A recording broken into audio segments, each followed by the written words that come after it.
Good evening, everyone. Thank you for coming. Prior to us coming back to order, I'd like to refer anybody who needs translating services to my left to Ms. Paula Valbuena.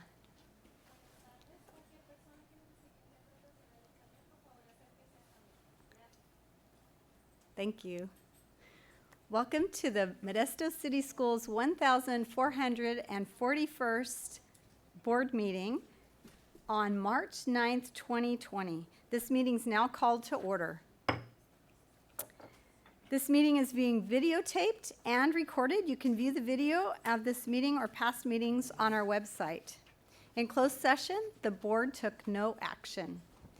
And now, if we could all rise for a moment of silence, followed by the Pledge of Allegiance.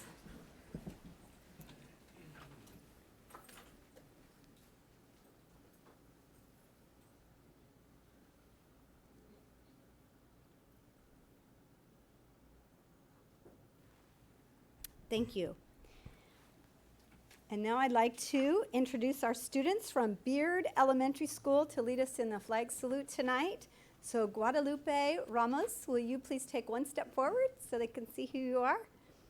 Sixth grader Guadalupe is an exceptional student. She is a student council representative and captain with Traffic and Safety Patrol. Guadalupe is a top student in English language arts. She represented her school in the second round of the county spelling bee. Following college, she would like to be a special education teacher at Roosevelt Junior High School. That's awesome.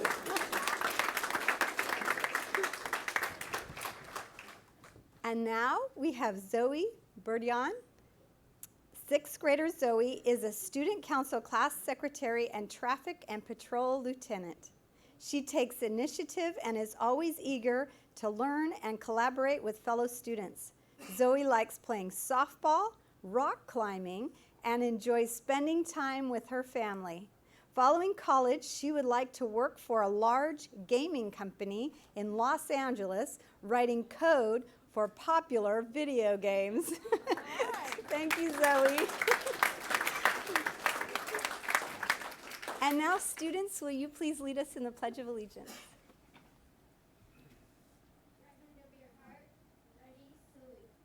I pledge allegiance to the flag of the United States of America and to the republic for which it stands, one nation, under God, indivisible, with liberty and justice for all. Thank you. You may be seated.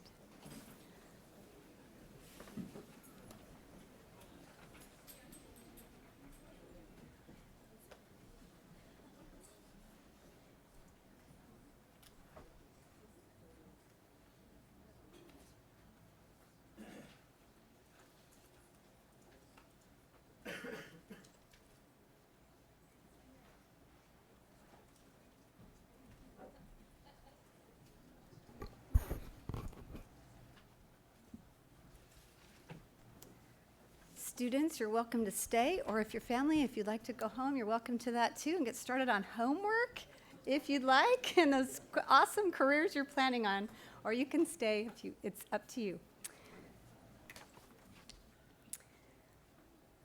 And now I just want to call your attention to the fact that if you wish to address the board during the period for public comment on a subject not on the agenda, you must complete a public presentation request card and submit it to the board president prior to the period for public comment.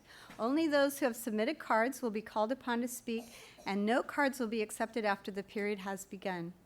Every person who wishes to address the board must fill out a card, and you will find the cards in the lobby. That brings us to announcements from the superintendent. Wonderful, thank you. It almost seems like good afternoon, but it actually is the evening, getting used to this time change. I want to thank everyone for coming out this evening, and I look forward to celebrating Music Month, music in our schools. So I want to thank the parents in the community and the students out there who have come, and we look forward to your presentation. I do want to take just a minute and talk about the coronavirus. I know that we're all inundated each time we turn on the radio or the TV in getting multiple reports. Recognize that folks in the district, there's some folks in the district, parents, students, that say, what's the big deal? Why are we spending so much time on it? And then on the other side, there's parents emailing me wondering when we're going to close school. So there's a really wide continuum on how best to work with and respond to questions and concerns that parents have. We're taking a measured approach. We are working with county health and the other superintendents within the region. Last Friday, we all met together to develop our criteria using the guidelines from CDE to outline really what our measures will be if and when coronavirus comes to our county and into our schools. For up-to-date information, you can always take a look at the website. That's something that as things change, we will change it on our website, and we will also be emailing it out to you. So I just want to let you know that we are taking it seriously, but on the same token, not pushing it too far and moving it to the area of hysteria. So thank you very much, and look forward to this evening's meeting. Thank you, Dr. Noguchi.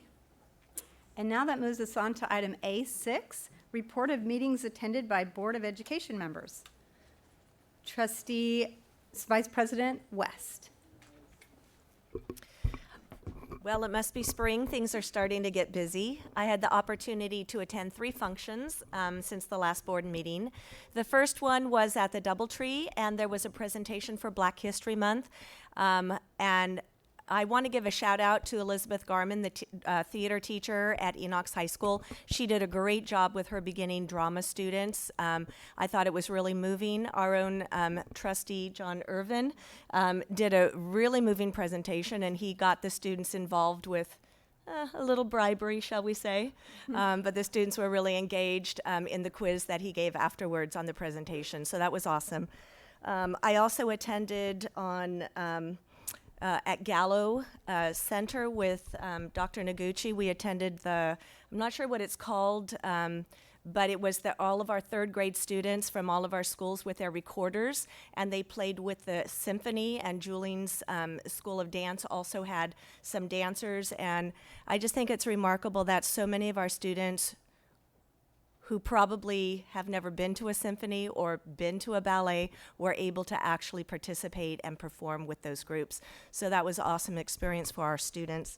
And the last thing was Saturday night with Dr. Noguchi and Trustee Irvin and Mr.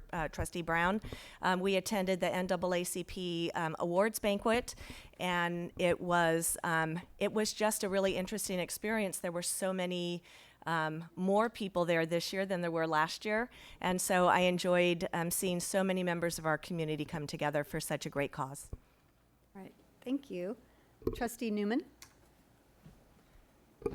All right, so I had the opportunity on Saturday evening, I guess it was, to attend the awards ceremony for Science Olympiad. And so I'm super proud to report about all the winnings in the district. Let's see, I wrote it all down.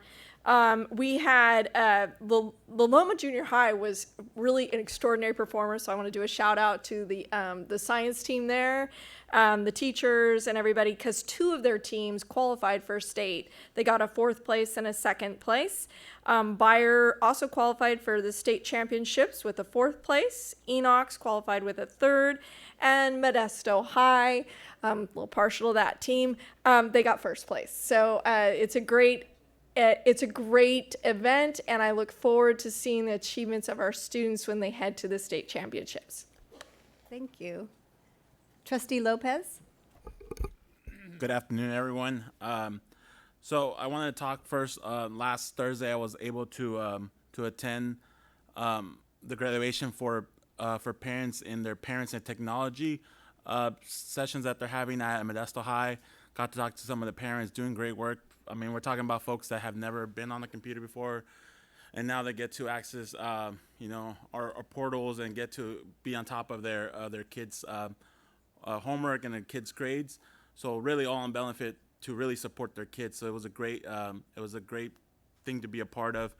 And secondly, I wanted to mention for those folks, I've been talking for the last couple of meetings about our Save Routes to School initiatives that we're doing at Shackelford and Marshall. It's a work that has been done in collaborate with community, with Modesto City Schools. And for those folks that are interested, we are having our community pedestrian and bicyclist safety training workshop this Thursday from 5 to 8 p.m. at Shackelford Elementary. Marshall's in their initial stages of prepping that workshop, but all this is in coordination to get our Save Routes to Schools assessment for those two elementaries. So there'll be an update next time around for Marshall, hopefully. Thank you. Trustee Brown? So yes, along with several other members of the board, I was able to attend the Dr. Aquanifa public meeting last week, and also was at the the NAACP awards dinner. And something interesting I wanted to make the public aware of. I was approached by the King Kennedy Memorial Center Board of Directors, one of the members there, and she handed me an application for a Monroe C. Taylor Scholarship. Apparently, this information has been out in the public, and to date, there's only one applicant, and they have multiple scholarships available. So I want to make sure that through the district, we reach out to students. This is available to all students, and in particular to African American and minority students. So I'm going to give this application to Dr. Noguchi, and I understand that we will be addressing this through the counselors to make sure that students are aware of it, and we'll also be addressing it on social media. All right, thank you. Trustee Irvin? Yes, I was also in attendance, as everyone had said, at the Black History program that was done at the Doubletree Center Plaza. All the students from the high school came. I also like to acknowledge Mady Herrera, who really coordinated everything and got all the schools there and put everything together with her staff. So it was a really good event. Got some really good feedback from students and teachers. And yes, I did do a Black History quiz, and I did check for understanding and add some enticement to it as well when checking for understanding. So it was a really good event, really good turnout. I mean, I don't think there was a seat left in the building. So I appreciate our superintendent attending and my colleagues, President and Vice President, Madam President, Madam Vice President, and also was at the NAACP Awards Freedom Fund banquet as well. Another well-attended event. So it was good to be in company again of my esteemed colleagues and the superintendent, making community connections out there. So that's what it's all about. Thank you. Thank you. Trustee Walker? Same night as Dr. Aquanifa spoke, I had to be at the Modesto City School Charter Review Committee, and that was probably one of the best meetings we've had. And it was quite interesting discussing sort of from a governance strategy. They were looking at the auditor position. And it was probably one of the best meetings we've had in that committee. Quite interesting from a governance perspective, how other outsiders view how we look at budgets. And at the same time, we're working on our budget, so it was sort of a dovetailing of two things. But it was a very well-run meeting, and I think there was a lot to sort of learn from listening to the community, how they view budgets and how we look at them up here versus accountability and things. So it was well-run and one of the best meetings we've had in that particular committee since it started. That's great. Well, and now for myself, I don't have a lot to say, but I just appreciated being able to attend the Black History Month celebration at the Modesto Century Plaza, and I wanted to thank the Parents Leading Change and the president, Jocelyn Cooper, for also helping and working with Mady Herrera in organizing all of that and making a great production. I appreciated John. He didn't share that he shared his entrepreneurship ideas with the students and how he has gained knowledge over the years and the business that he runs now. So I really appreciated that. And then we had a fabulous singer that started out the evening a cappella and sang I'm a hymn. I wasn't quite familiar with the song, but it was absolutely touching and very moving. And it started off on a great foot for that whole morning of events and watching the students perform for us. And they had very short notice, but they had great skits that they did of, we'll call them Freedom Riders. That's right, Riders, Riders. And they did a wonderful job and shared a lot of the history and a slide presentation as well. So it was a great event, and I'm so pleased that I was able to attend. And now, moving on to, that concludes our time for the board to share the meetings attended, our recognitions. So, and now I'm going to turn it over to Krista Noonan, our Public Information Officer. All right. Thank you very much. Good evening, board, and good evening to everyone who's joining us. I love seeing all the smiling faces out there. Hopefully you got some of the cookies in the back too. Hopefully there's still some left. So the first thing I'd like to kick off, this is super exciting. So the month of March is considered Music in Our Schools Month, and don't worry, I'm not going to sing. I'm going to spare you. I'm going to spare you that pain. But the theme for this year is Music Changes Lives, and I think a lot of us know music plays at least for me, it plays a huge role in my life. But I think for our children, it's a huge learning curve for them as well, and opportunity for them. So I know all of our music educators, they really dedicate themselves to reaching all the students with life-changing musical experiences. So tonight, I'm super excited to announce, so in honor of Music in Our Schools Month, we have students from Sonoma Elementary School who are here to provide a sneak peek of the Band and Orchestra Festival, which is happening March 17th through the 19th, so next week at Johansson High School. You can go to our website, mcsforkids.com, and we actually have an announcement on the homepage. But each night, there will be 7 or 8 elementary schools and 1 or 2 junior high schools who will all perform together. So all total, I think there's going to be a little over 1,000 students who will be performing. So what I'd like to do is please welcome Katrina Van Walterop and our talented musicians, and they're going to be performing over here on the side, and then we'll have trustees Brown and Walker to come down for a photo as well.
Nice job.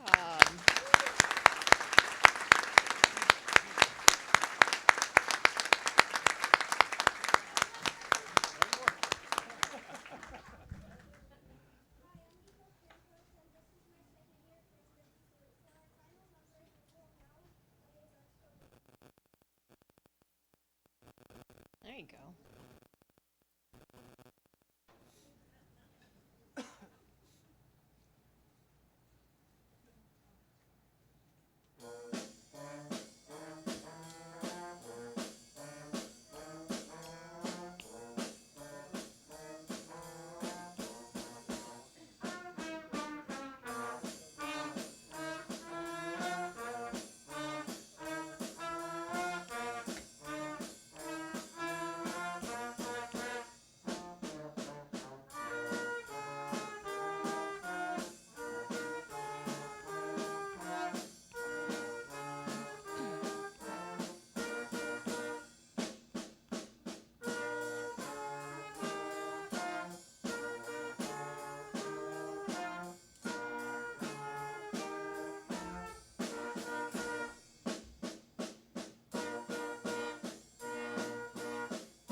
That was so great.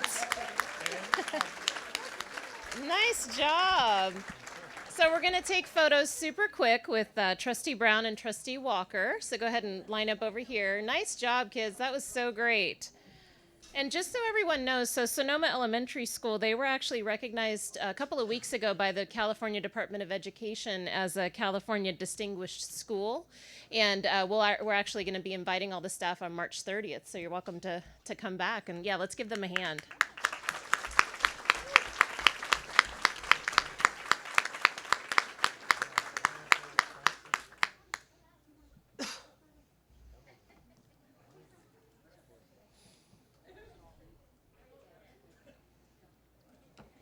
There you go.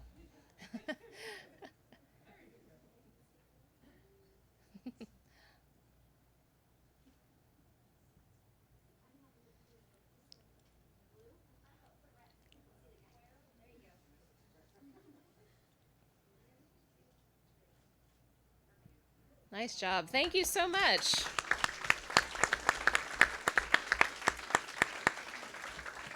That's a great way to kick off our board meeting, right? So next we're going to celebrate our Character Education Award. So please welcome Grigori Senior Alondra Quintana, who is being recognized for perseverance, and her nominator, teacher Jason McCoy, is here. Jason's going to tell us about Alondra, and then Trustee Lopez will come down for the photo.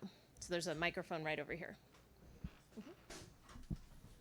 Thank you very much. What an honor it is to talk a little bit about Alondra here. Perseverance, she's persevered so much in her life. She's able to, balance working 2 jobs, which is quite impressive for a young lady to be able to do that. She persevered through her smart books assignments. Have a lot of those. A little levity there. But yeah, a lot of smart books in her government econ class. She continues to persevere through to finish those, as well as her English class that she's worked extremely hard to do a great job there. I'm really impressed with how Alondra has also been able to have a vision for her future. She informed me today that she would like to be in education, elementary school teacher or TK teacher. And I know with her drive and her perseverance and her hard work, she can accomplish anything. My last thing is I'm really proud of her because she got out of her comfort zone this year. And she talked about doing an RP class, medical occupations, and she knew it wasn't going to be easy, but I said, get out of your comfort zone and try something different and see how you can do. And so far, she comes back and she informs me on how her day went and some of the patients that she works with, and she's really doing a great job, and she's not only inspires their patients, but her classmates. Alondra here, she used to be quick to speak, and that can kind of get her in some trouble. But now she's did a better job this year of listening and taking it all in, and she's definitely a problem solver. She's a leader on our campus, and I'm so proud of you for doing a great job, and I know you're going to do well in your future. Thank you. Congratulations.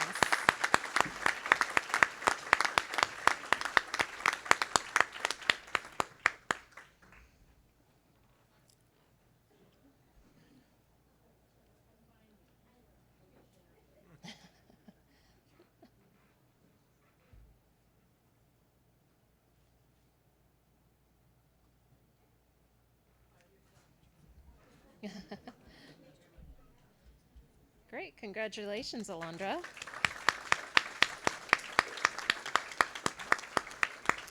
So, and last but certainly not least, we have our MCS Hero Award. And tonight we have a volunteer from the community, and that's George Rodorakis from Rodorakis and Souza. So please welcome Mr. Rodorakis and Davis teacher Jackie Hawkins, who will tell us about why he is an MCS volunteer hero. And then Trustee Newman will join for the photo, and Dr. Noguchi, of course.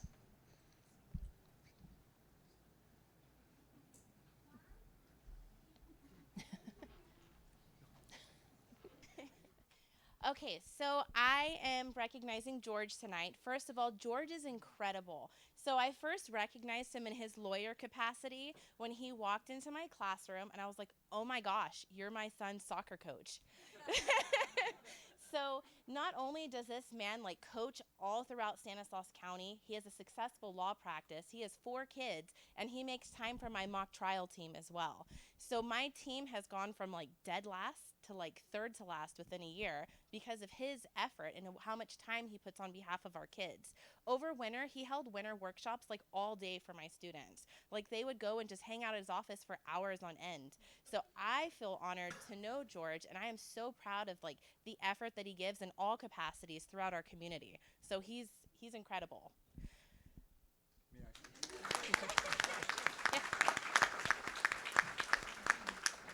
So I'm very humbled by the very kind words and the recognition here tonight.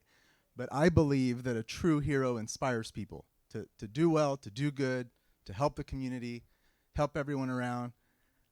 I'm only here because she inspired me to jump in and participate and contribute. She jumped into the program 2 years ago when it was dead last, and she inspires those students to show up, and she inspires everyone to gather, and she's made the program what it is. I shouldn't be getting this tonight. She should be getting it tonight. You're both Thank you heroes. very much.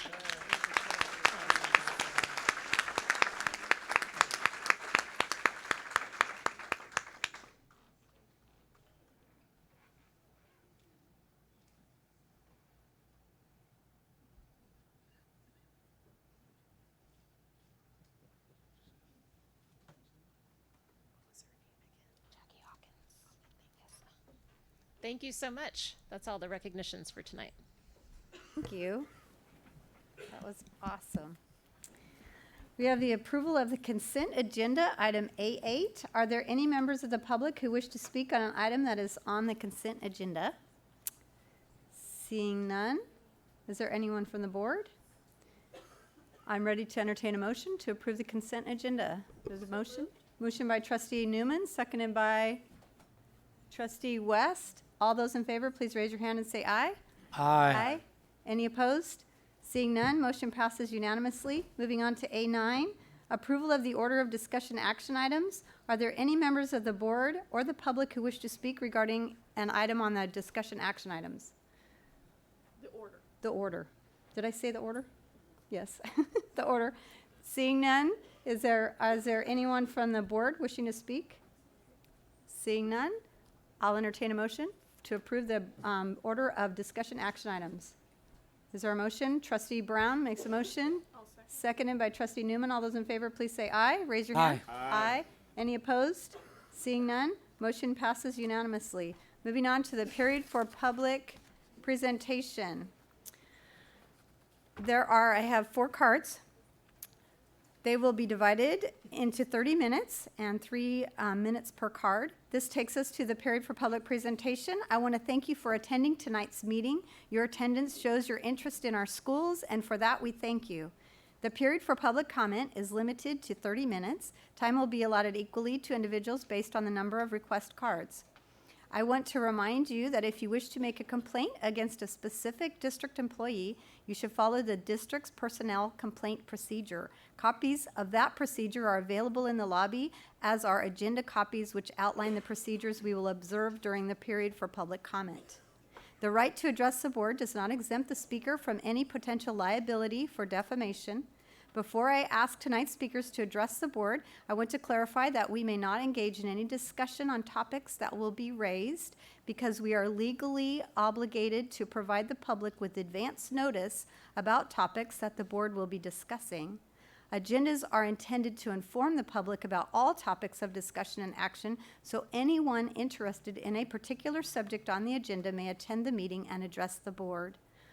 While we cannot engage in discussion on items on the agenda, I assure you that we will listen attentively to your comments. Again, I thank you for joining us tonight. And now I have these 4 cards, and I ask each speaker that when they're called up to speak at the podium, that you'll each have 3 minutes to speak. Thank you for following the protocol and addressing the board. I have Kristen Marine. Is that correct? Did I say it correctly? Okay.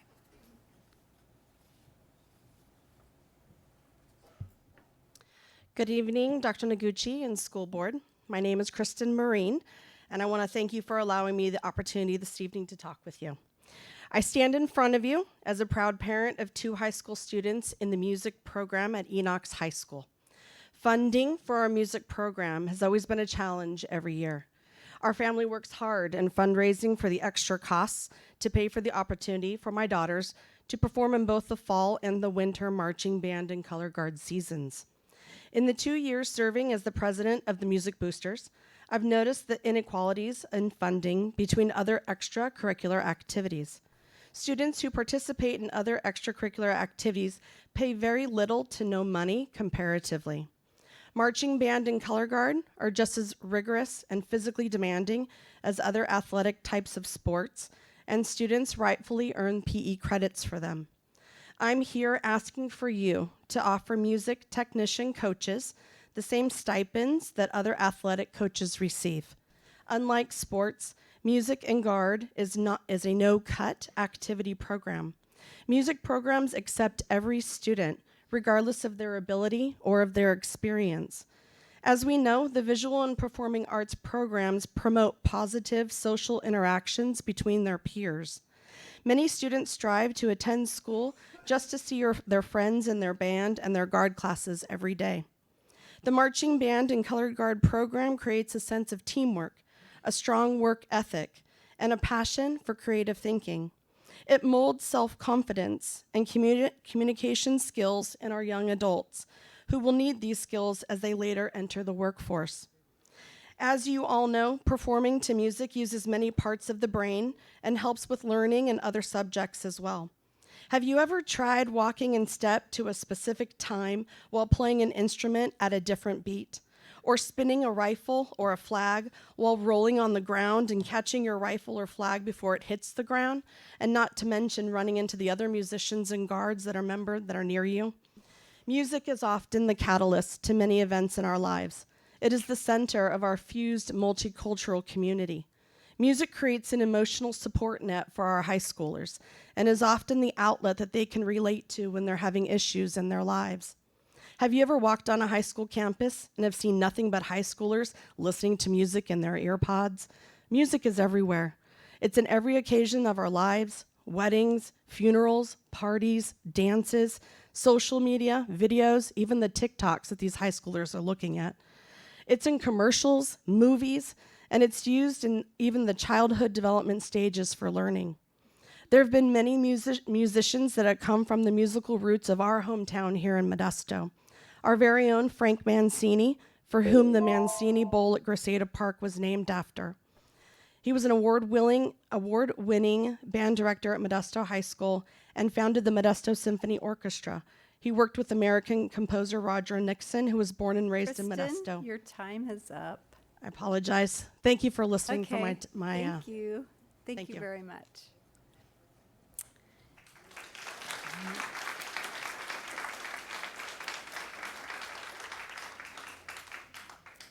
My next card is for Zenita Tarveres.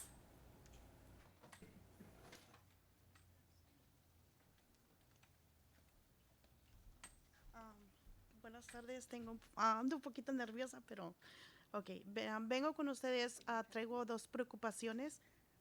Excuse me, just a minute. We have a translator to translate for us. Can we set the time? And we'll set the time for 6 minutes. Vengo nada más con ellos porque tengo dos preocupaciones. When it ends, we Porque can- la Downy no me ha querido ayudar.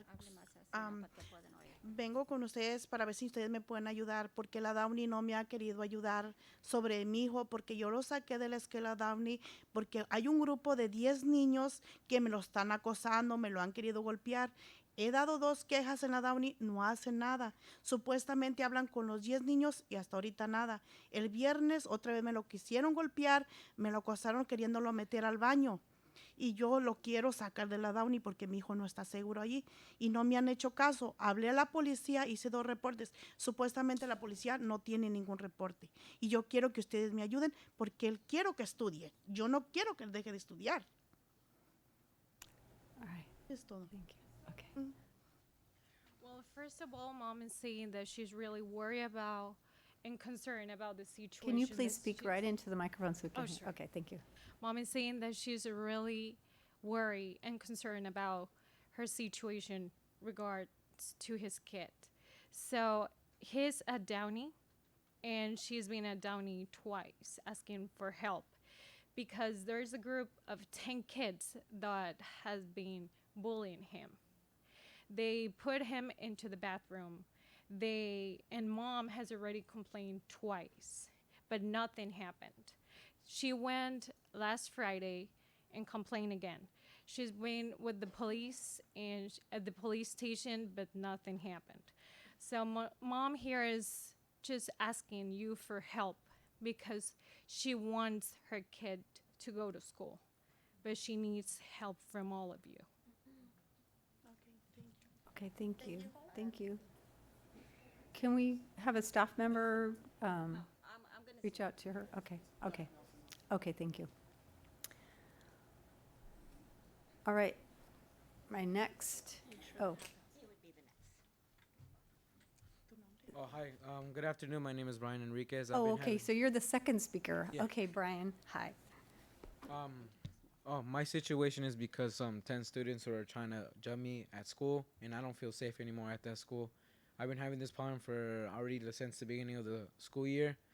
They keep mugging at us, and I'm already tired of going to that school. They want me to probably switch to Elliott, but they have more friends over there, and I'm not sure if I'm safe over there either. So I don't know. Like, my problem is, like, they don't want to help me to move schools. Oh, that's all I've got to say. Oh. Okay, thank you, Brian. Are you at the same school? Are you at Downey? Yeah. Yes, okay, thank you. You're welcome. So, That's Mom. This is Mom. yes, okay, okay, got it. Thank you, this is Mom. So in the back, there's Dr. Nelson, so I believe you can speak with him. He just waved at you. All right, the next person is Debbie Martinez. Yeah, you can go sit down. All right. Okay. Good evening. My name is Debbie Martinez. I am with We Are La Raza Parents Union. I am also a board member of the Latino Community Roundtable, board member. I come tonight because I'm finding that our special needs students are in danger at their schools and nobody's listening. Even when I go to the sites, it just one ear and out the other. I am concerned because these students are special ed students, our student right here, IEP students. They're being victimized at their school sites. Parents are withholding them from going to school.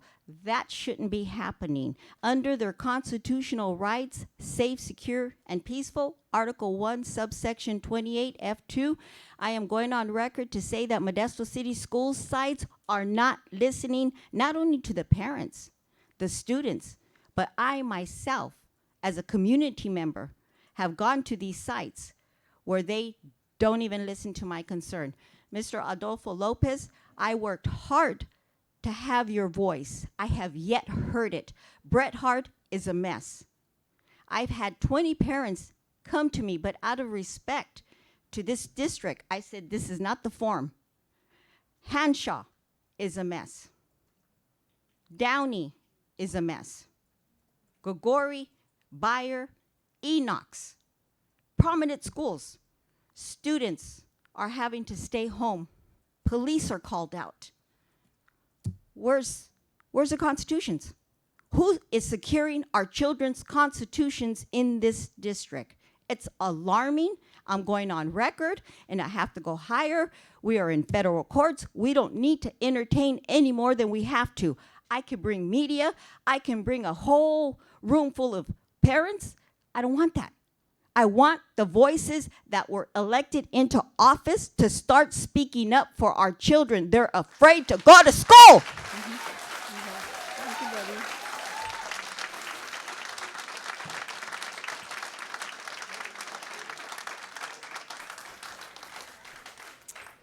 That concludes our time for public comment. And now we're moving on to item B1, the Board of Education Student Representative Report. Hi, good afternoon, everyone.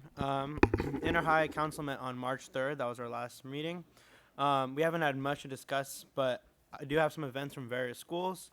Gregori is doing their blood drive this week, and they're selling newspapers to raise funding for that. In addition, Johansson's doing a week of kindness where they spread positivity and good vibes around campus through nice posters and fun activities during lunch and sticky notes around campus that are really encouraging. So that's something that's really cool.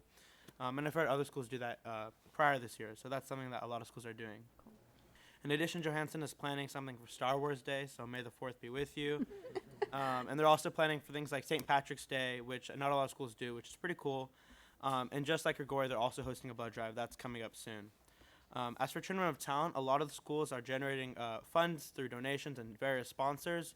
In fact, Mohai, Bayer, Davis, and Downey have all generated already $400 just from their leadership classes.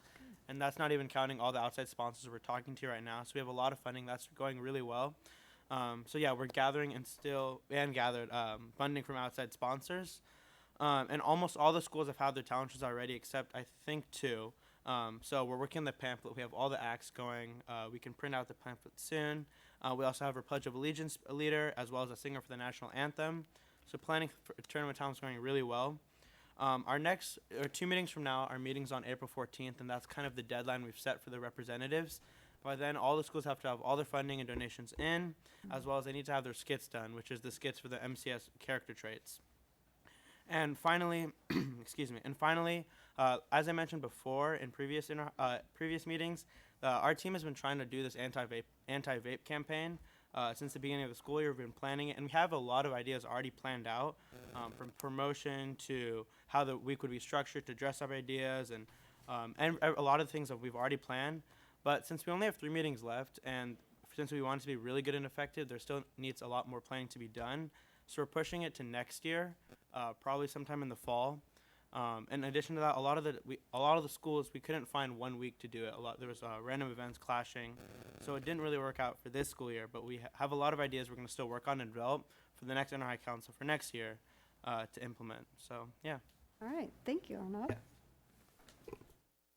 Moving on to item B2, our report from Dr. Jason Alquanifa, Mindset Science Solution on project status. And I don't have my short agenda. I guess I'm going straight to you. Okay. All right, thank you, Dr. Alquanifa. Hi, good evening. Good to see all of you again. I saw a number of you, was that Wednesday? Wednesday. Last week. Wednesday, yes. A lot has happened since then.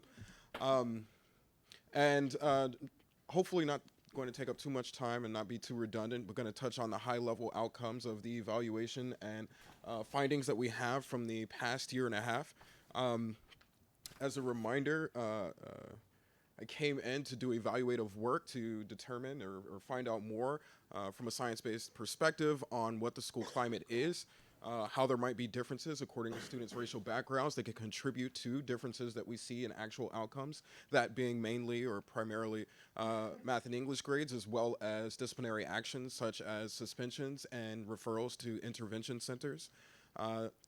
This started off with some focus groups and interviews with teachers throughout the school district with the help of the teachers union here.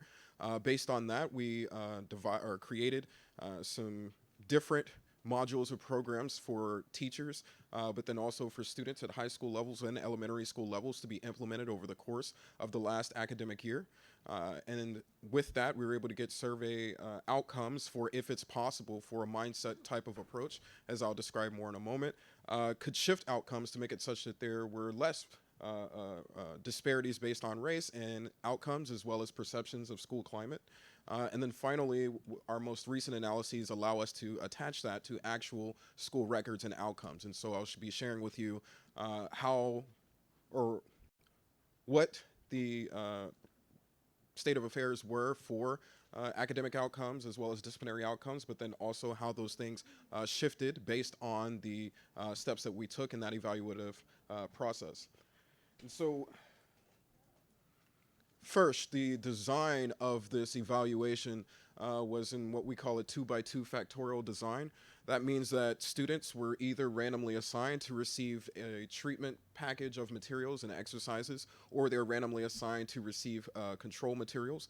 Those control materials were about how using study skills can be helpful for students to learn and be organized. This is information that we imagine is likely already known by students, but if not, it would be something good to know.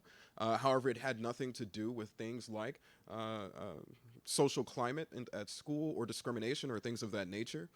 And then the treatment condition consisted of materials about how to create more of a sense of agency, and that even though there may be very real realities about discrimination, that those can be seen as obstacles as opposed to barriers. And the difference being that obstacles are things that can be overcome or surmounted.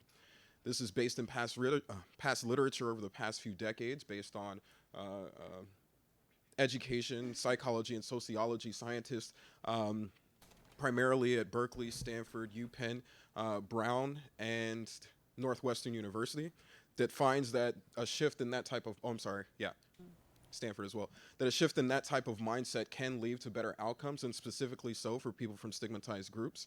A good example of that is Carol Dweck's work on growth mindsets, who was an advisor and helped to produce this particular treatment.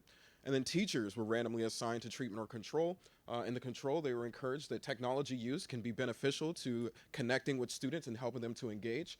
Again, this is something that teachers likely already knew, but if they didn't know, this is something that would be beneficial for them. And yet it had nothing specifically to do with things like bias or teacher-student relationships on a social level. Whereas the treatment condition took on two primary things: valuing students' perspectives, showing empathy in response to misbehavior. It began with an affirmation in essence, reminding teachers of why they became teachers in the first place, and then connecting with that when misbehavior may happen, that's not necessarily a barrier to them reaching their teaching goals, but rather that's an opportunity to do those exact things they became teachers to do. And then in there were different psychological approaches to better understanding the perspectives, or wanting to better understanding perspectives of students who might feel like they're not receiving that support or help from adults at their school. And so I can say right now that based on analyses with the student survey outcomes, as well as the actual academic outcomes, and so grades and disciplinary outcomes, the student approach was not one that proved to be beneficial, which would imply that it is not a situation in which the students are, that the way that they're thinking about their situation is the primary driving factor of the race disparities and outcomes, or that an approach that would be geared towards shifting their mindsets would be the most effective approach at trying to do something about the race disparities in school outcomes. We did find that there were some correlations between how they felt with the actual outcomes, and I'll touch on that in a moment. But what it appears to be the most beneficial approach forward would be something more so at the teacher level, the school leadership level, and the school policy level, and I've made recommendations around those specifically. And I'll touch on why I'm making those recommendations, and then more clearly what those recommendations are. And so first, we were able to look at actual baseline outcomes. This is looking at the students who were in the control condition and students who had the teacher who was in a control condition, and so this would let us know what was happening if there was no treatment that took place or evaluation on that level. What you're seeing, to be clear, the bars are essentially the same in this graph except for the English goals, English grade, math grade, and percent suspended. For those, there is a significant effect such that for grades, English language learners are significantly performing less well on English and math outcomes at the elementary level. And that is a very large significance level. That means that only 1 out of 100 times would this be due to just an error or just chance, which is beyond the standard social psychological level. And then for percent suspended, what we're seeing is that English language learners are more likely to be suspended than students who are from what we grouped as the advantage group, whereas students from racially stigmatized groups were the most likely to be suspended at the elementary school level. I see now that I should describe what these are. The way that we made these groups was first pulling out who are the English language learners. Because English language learners can be people from any racial background, we needed to start there. And then based on any students left in the population beyond those, we separated them by are they from a historically racially stigmatized group in the school setting. Generally, that split is between white and Asian, and then every other racial group. And so that's what we're looking at these breakdowns. When we look at middle and high schools, we see that on a survey level, and just as a forewarning, I'm going to come back to this because we had to do some follow-up analyses and get some follow-up data to better understand this. But it appeared that English, across every graph except for discrimination anxiety, time spent on homework, education goals, and response to discipline, and sense of purpose, that there was no difference, and so that felt respect, there's no difference. For discrimination anxiety, English language learners were the most anxious about being the victims of discrimination. English language learners also were the ones that reported the highest sense of purpose in school, which is counterintuitive. Thinking about those two together, it's another thing that implies that the students are indeed wanting to do well and feel like education is important, but may not, and feel like education is important, but something is lacking such that they're also feeling like they'll be the victims of discrimination. Something that may be due to that is that the English language learners were the least likely to feel like they would want to spend a lot of time on their homework, and they were the least likely to have high educational goals in general. And then again, counterintuitively, the English language learners in middle and high schools were the most likely to respond to a hypothetical altercation in a positive manner. And so that means if they were disciplined in a hypothetical situation, they were more likely to think that the teacher was still a good person, for example. Also, at the middle and high school level, the English language learners were the least likely to feel belonging uncertainty, which again is counterintuitive based on that scale. Typically on that scale, people from stigmatized groups feel the least certain about their belonging in that space. All of these survey outcomes are what led us to do follow-up analyses, which I'll tell you about in a moment, and I'll tell you why. But for now, with the baseline at middle and high schools, English language learners were the most likely to be suspended, which is different than with the elementary schools. And again, the English language learners have the lowest GPAs and the lowest ELA grades specifically. And so that's what we were looking at as a baseline to work with. And as you can imagine, there's a lot of complexities happening there. And so that involved us needing to take a deeper dive into the analyses as well as to get some more data. That's exactly what we did. Some of the additional data we looked into was what exactly was going on at Elliott. And what you're looking at here are extreme effects for suspensions, visits to the intervention center, and GPAs, such that English language learners are the most likely to be suspended. They're the most likely to have visited intervention centers, and they were the most likely to have lower GPAs. These are to a 95% level of scientific certainty that we can stand on. And based on the sample size here, these are noteworthy findings or effects. Now, now I'm going to walk through the evaluations or the modules that were done and the effect that they had on the disparities that we just saw. Before I move on, I should make clear that for this work, or as a reminder, we worked with all of the middle and high schools.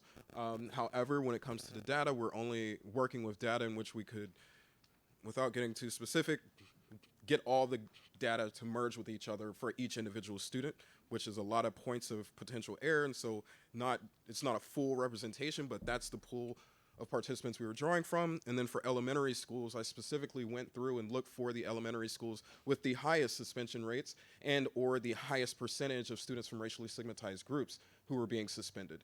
And so that means that we set a high bar for if anything was going to be effective with the elementary schools. We specifically looked into context in which there might be the most breakdown, as well as potentially, if there's anything that can be done about it, we would be able to detect it.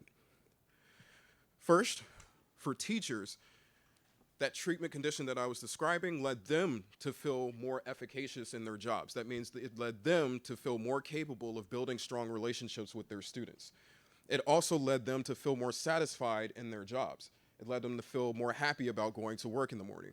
I just want to point this out and just as something to keep in mind as I talk about the rest of what we found, because it seems like these two things are important things. If it's with a mindset type of approach or another approach, increasing teachers' job satisfactions and sense of self-efficacy seem to be things that will lead to better outcomes. So now moving to students, on a survey level, the treatment did not affect how respected they felt. And again, I'll come back to the survey level responses from students because we needed to roll up our sleeves and look at some more specific type of surveys. The treatment did increase their education goals, and so increased the likelihood that they would see themselves as graduating from college one day. It also significantly increased student sense of purpose, and so the extent to which they felt like they had values and they could reach those values in their schools. However, what you're looking at in this series of graphs, the differences between treatment and control, the differences between the green bar and the gray bar, across all of those graphs, none of those are significantly different, such that the treatment did not lead to any benefits or negative side of things for any of these outcomes, such as suspensions, detentions, or visits to the intervention center. At this point, I'd like to point out that at the middle and high schools, the treatment that we're talking about was only done with ELA teachers. The reason why is because in the school district, pretty much or typically every student has an ELA teacher and every student only has one ELA teacher. So for logistical reasons, we'd be able to determine for any given student if they were being affected by the treatment or the control. Otherwise, a student could have 3 teachers that got the treatment, 3 teachers that got the control, and there'd be no way to know from an evaluative standpoint what happened there. But that should also be made apparent when we're now looking at the outcomes, which will make more sense in a moment, such that us not seeing effects here is not as hoped, but it was also a very high bar to think that just shifting 45 minutes in a student's day would substantially change that student's outcomes throughout the day.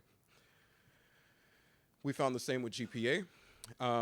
There is no significant difference or effect of treatment for overall GPA or ELA grades specifically. And then we get to elementary school students.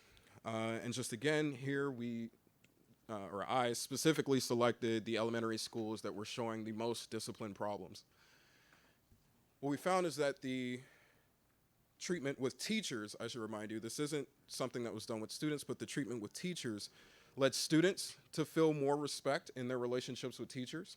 And I guess I can go ahead and point out now the difference between the elementary and the middle and high school is that elementary school students have the same teacher throughout the school day. And so when we say treatment here, we're talking about a difference in their entire school day, not just 45 minutes. And so we see that in that situation or in that scenario, it does lead to a significant difference in how they're feeling in those teacher-student relationships. When we look at actual outcomes, well, if I shoot this at a screen, it's not going to do anything. Those top graphs are the percent of students that were suspended. And that is the most significant reduction in suspensions that I have seen in psychological interventions, policy interventions, large scale, small scale, high cost, low cost. That's over a 50% reduction in suspension rates. If you look at it to the right, when it's breaking down by student group, you're seeing a pretty much complete mitigation of race disparities in suspensions at the schools that had the most suspensions and the highest disparities in suspensions. This is as promising I can think of outcomes could be for trying to get rid of race differences in outcomes. And I say that because elementary school is something that in psychology we know from a developmental standpoint a very critical stage, a period in which students for the first time are interacting with adults that aren't their parents. And they're interacting with multiple adults, and they're understanding and learning how to navigate those relationships and how to navigate who they are in those relationships. And that feeds into the way that they approach relationships when they then get into middle and high school, and then as they grow on to be adults and contributing to society. And so it's very critical that we're seeing both a shift in their perceptions of their relationships with teachers, but then also that they're less likely to be suspended from school. And so a lot of the recommendations are based on that.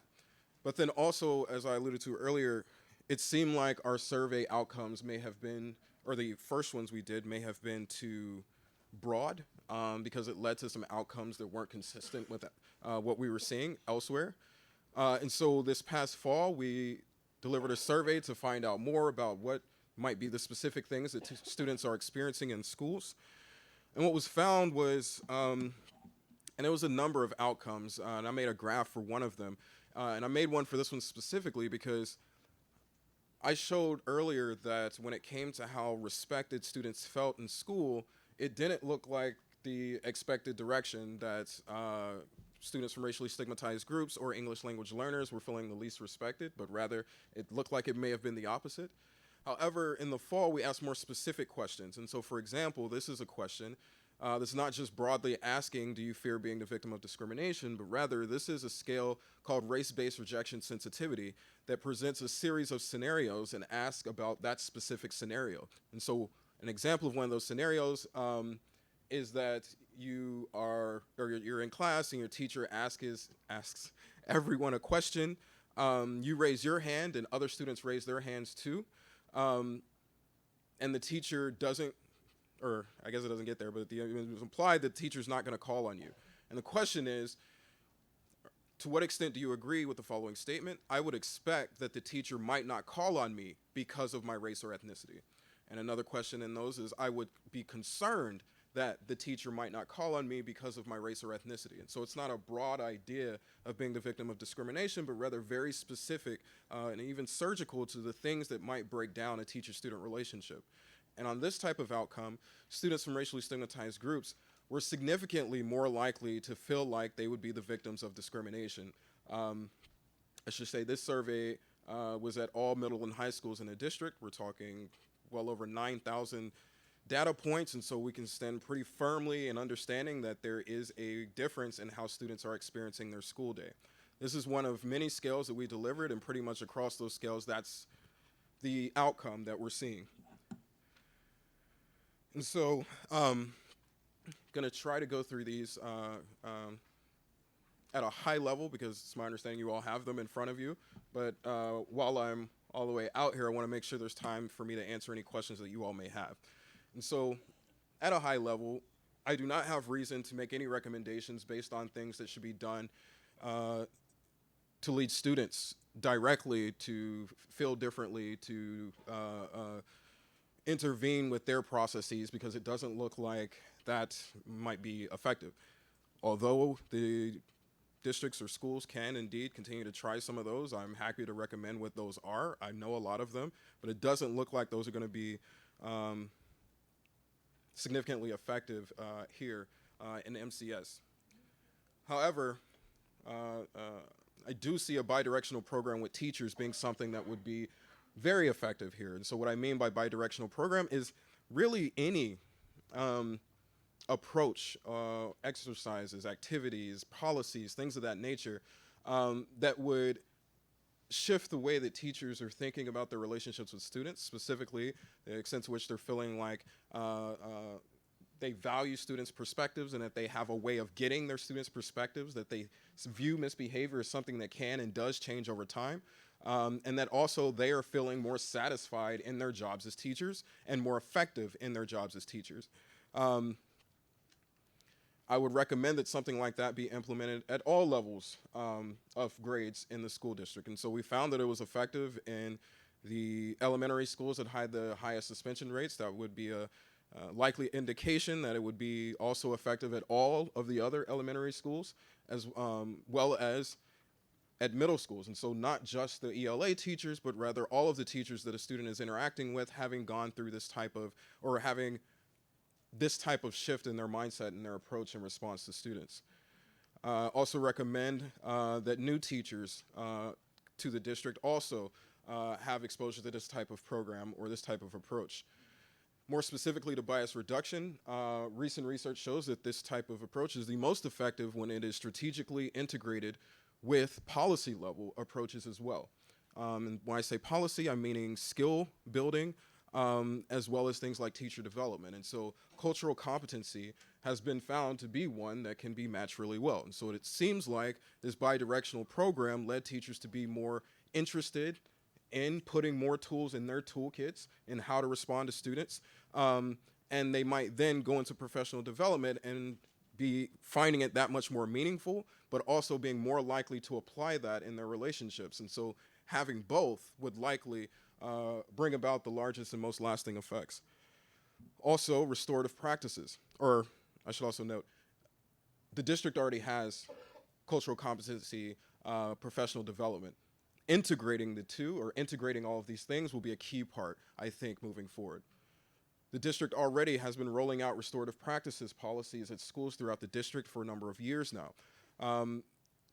But also with the restorative practices, that is also a particular program that science has shown can and does lead to better outcomes and equity in those outcomes. And so that also integrated with the cultural competency and a bidirectional approach, I imagine, I say upon a certain level of scientific certainty, that that will lead to better outcomes for students and for teachers. And so on a preventative level, I gave some examples, but just things that can facilitate more of a culture of empathy in the schools.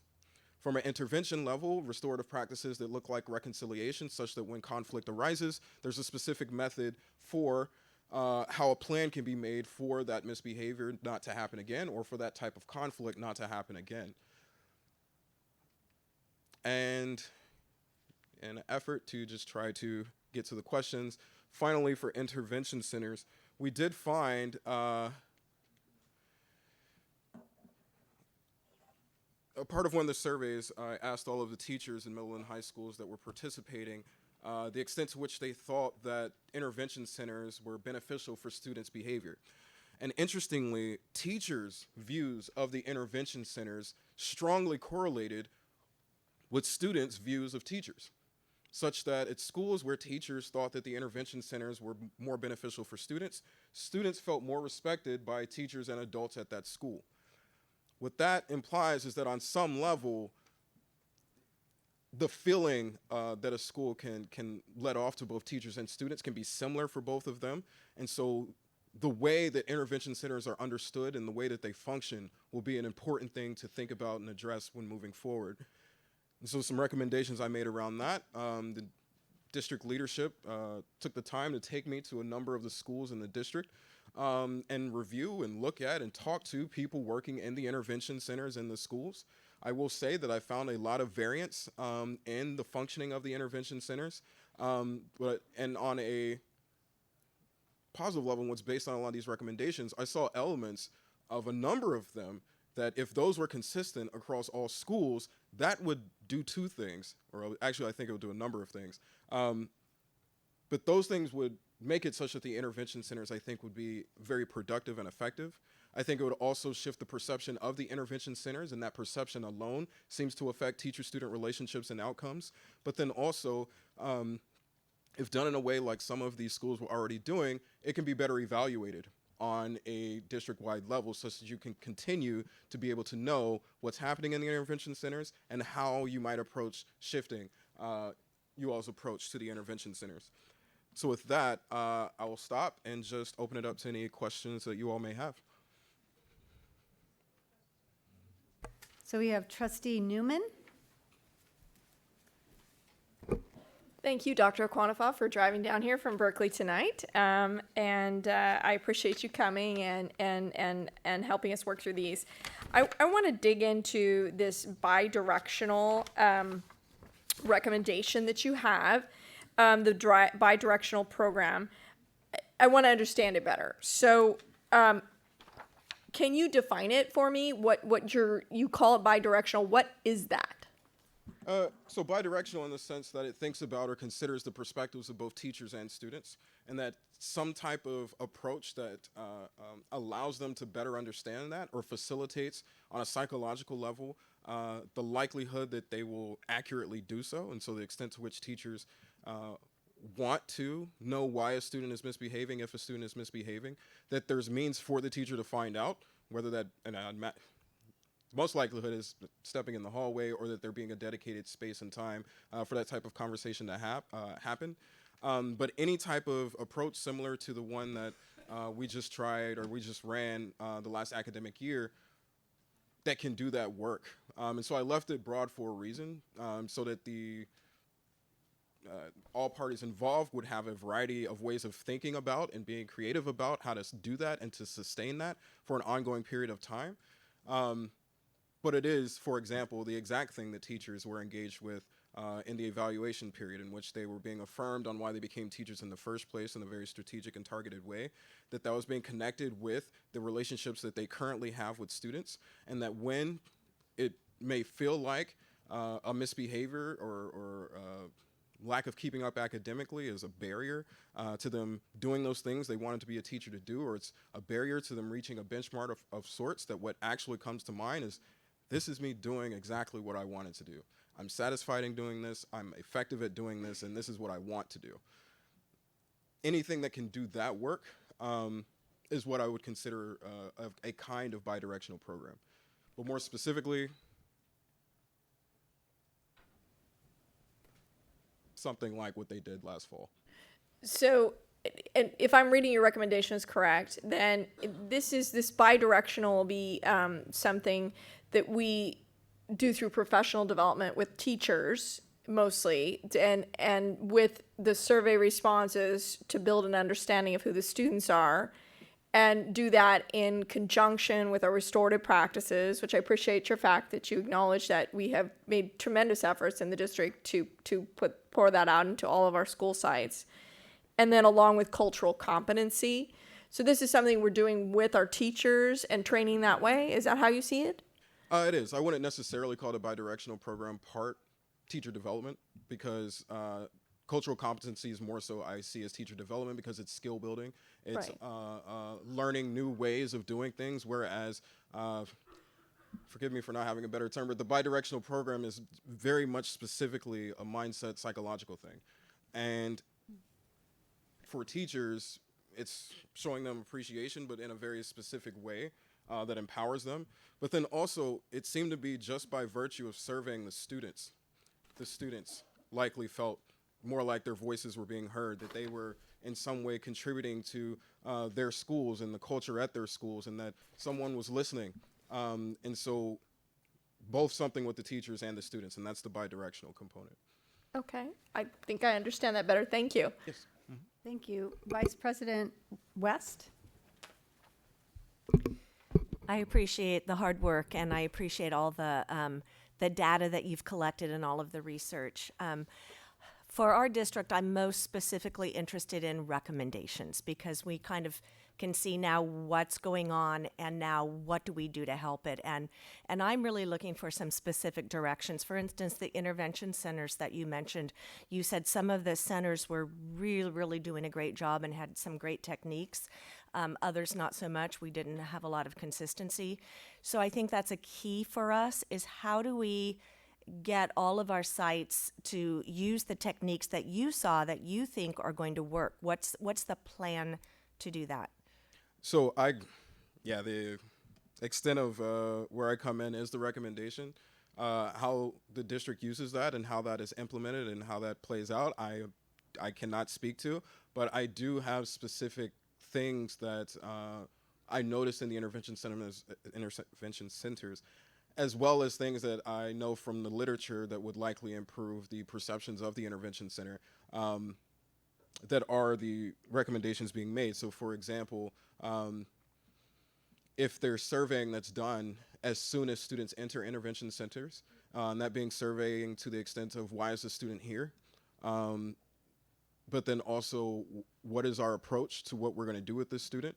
That alone does a number of things, such that it creates a plan. It also creates a way of evaluating progress. And so if that student then returns to the intervention center at another time, you can then see, is this a consistent thing that's happening and maybe we need to try a different approach, or is this a fundamentally different thing that's happening and therefore it's not necessarily a pattern of things, but rather it's a difference in day.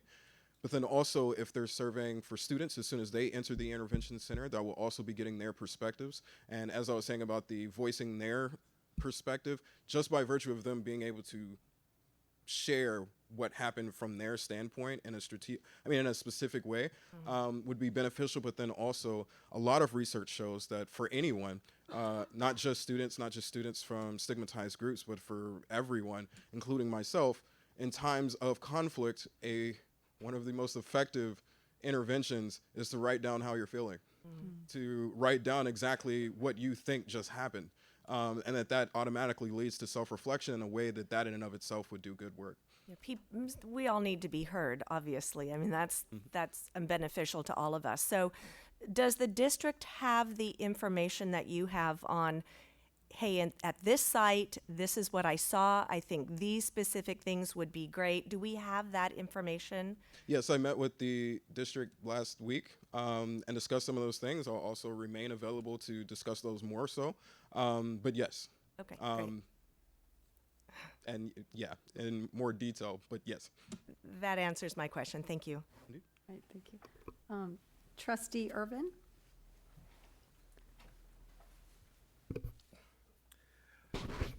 Greetings, Dr. O. Appreciate the work that went into this work as well. And I do really, with your first recommendation, I really do agree with that, changes to the social climate is definitely what's needed for our students in order to mitigate a lot of the findings that you had over this course of your work. With that being said, so when you say the bidirectional, is that a process or a program when you frame it that way? At current, it's a program. I imagine it'll be more effective and sustainable if it's a process if it's understood as a process and something that the approach should be ongoing, the expectation should be ongoing, and in that sense, a process. Okay, and so in linking the bidirectional with the cultural competency and the restorative practices, so is that do you believe that there's an inherent concomitant relationship between the three in terms of future effectiveness, from implementation, process, and then outcomes? It's my understanding, based upon the findings, that any one of those individual approaches could be effective, but the integration of the three would definitely be the most effective. And so how would it look if we link bidirectional and those three, cultural competency and restorative practices? What would be the process in getting those to link, and then get to the outcomes we're looking at? How would we integrate that? How do you see that being integrated? So I'll say two things. One, the successful integration, I think, would rely on the coming together of the parties in charge of the restorative practices, the parties in charge of the current cultural competency, professional development, and a psychological approach just to better understand what each is doing, to know what the different approaches have been, but then also in a discussion that's geared towards how can we bring these things together. I also think that there's going to be ways that these things lend themselves to going together. And so if teachers are more interested in finding more tools to put in their toolboxes for how to interact with students, specifically students that are from stigmatized groups, they may be more interested in the cultural competency professional development, because that will give them language, or that will give them communication skills that will allow them to do that thing that they're now very much interested in doing. That would also likely lead them to feel more efficacious or more effective in being teachers, which is also associated with that bidirectional approach. But then also, when that then happens and they are more motivated and interested in building those better relationships, and they also have those skills to do so, restorative practices in a reconciliation type situation creates the structure of the space and time for that to happen. And so when conflict happens, if there's designated time for there to be communication between teachers and students, and teachers have more language or skills to do that, and teachers are more vested in making that happen, those three things would likely come together, even if they're done each on their own rights. But yes, that first step I do think will also make it that much more beneficial. Thank you. Indeed. Okay, Trustee Brown. Oh, there we are. Appreciate the presentation that you made tonight, as well as the one that you made last week. I was intrigued by the progress that we saw at the elementary sites in particular, where students were with the same teacher all day. And you expressed at the meeting last Wednesday that you saw great hope for our district because of what you saw in those classrooms. But you also explained that the behaviors that students that tend to be disruptive in the classroom build upon on themselves, and as a child ages, through that process, those behaviors are reinforced and become stronger or more disruptive. So I'm wondering, did the teachers at the elementary level receive the same instruction that the high school and middle school teachers received? And can we expect the same type of outcomes that we see that were so positive in the elementary schools, in the high schools and the junior high schools?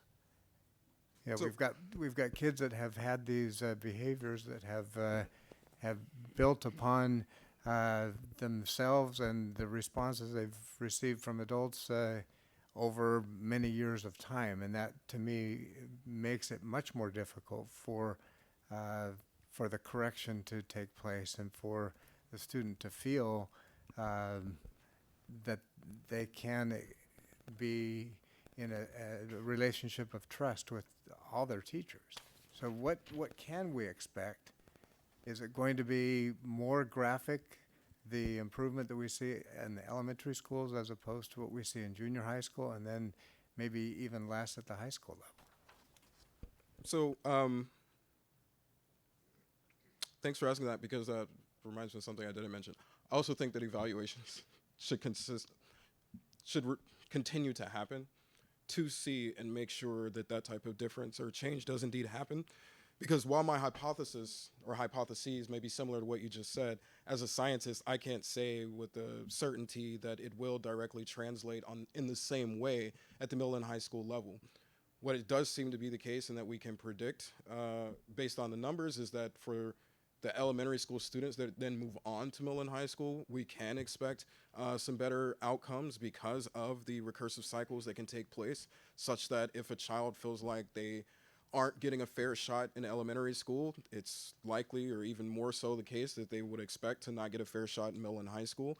But then also that means that by virtue of indeed feeling like a teacher is seriously vested, and not even, more so that the student can recognize the teacher cares and can recognize that a teacher has their back or is an advocate for them, that it's more likely that they will seek out those relationships in middle and high school, but then also be receptive to them. And so that we can predict to a certain level of scientific certainty.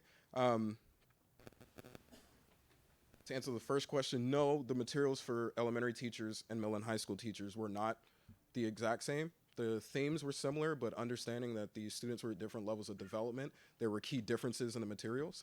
However, I would recommend that now that we know how effective the elementary school program was, that one be specifically adapted or tailored to be thinking in the mindset that students might not have received this type of empathy before. And so it may not be, for example,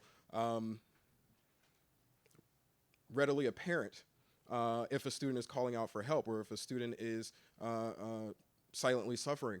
And so I would say that there should be some adaptations, but at the same time, again, from a scientific standpoint, for that level, what would speak to my hypotheses about what would happen in middle and high schools is that bidirectional program, a different version of it, is something that I've implemented at, for example, 5 other school districts in the Bay Area, and that led to a 50% reduction of suspensions for middle schools, such that this type of approach has been found to be effective at the higher grades. And so I would be confident in the hypothesis that it will when rolled out with all of the teachers. However, I would recommend evaluating the efficacy of that. And that could be pre-post analyses of just what were the outcomes before this was rolled out with all of the teachers, what were the outcomes thereafter, the year after that, et cetera. And I think the district has the means to be able to look at those type of analyses. Okay, Trustee Walker. Thank you for the report. You just used the word I wrote down I was trying to get to, which makes me feel better. Because as you sort of listening as you've gone around, it seems like empathy is the right approach when you're talking about building relationships. I also sort of wonder if that changes when you're dealing with a student at K through 6 or 8 versus a high school student just because of psychological interactions. My children and I interact much differently now that they're basically almost adults versus when they were smaller. Does that also have a tendency to play into this thing in the sense that there's an interaction between a teacher and a very young student versus a teacher and someone who's essentially almost an adult at this point? Absolutely. What we have not seen yet, mostly now that we've tested, I haven't analyzed the data yet with other districts, is it being tried at the high school level. We have seen benefits at the middle school level. That's likely because, so like I was saying, elementary schools, that's the first time students are interacting at a large scale or on a daily level with adults that aren't their parents. And so understanding that, within middle school, it goes from 1 to 6 of those different relationships and how to understand how to move in all of those differently. And so for that reason, that being an ambiguous situation, also that may be the reason why it's particularly effective at middle schools. But that means in high school, we'll have to see. We do know that 9th grade is a very pivotal year as well. Yep. We can predict a lot of things from a student's experiences in 9th grade. But long story short, to answer your question, I have a 2-year-old and I only understand that. Yeah. But when I interact with non-2-year-olds, it's a whole different story. There's also a lot more external things going on at a high school level once these students get older that aren't necessarily in the control of us at district. I also think it's interesting we talk about, I don't see anything about the parents here, which is another interesting component of this because no matter what work we're doing, there's the student, there's the teacher, there's the classroom, but at some point you go home and there has to be that side of the support system as well for everything to sort of coalesce. I appreciate that because I find that, at least in the scientific community, there's not enough appreciation in this type of work that the school exists in a greater sphere of things going on. And so my specialization is what's happening inside the school, but it's important to remember that yes, there's other,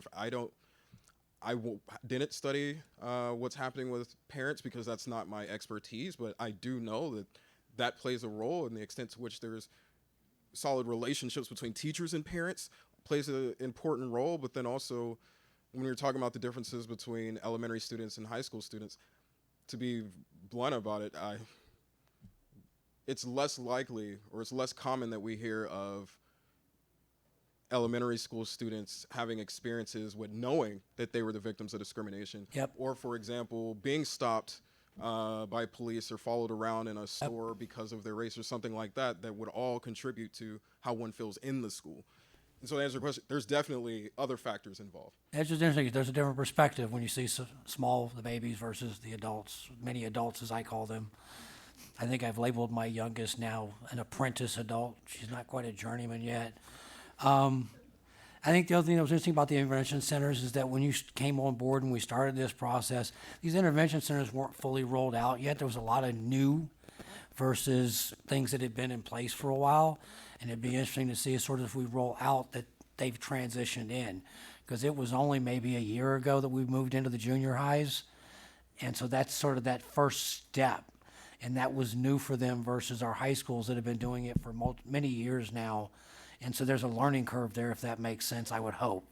Yes, thank you for saying that. I should have said that. I apologize that I didn't.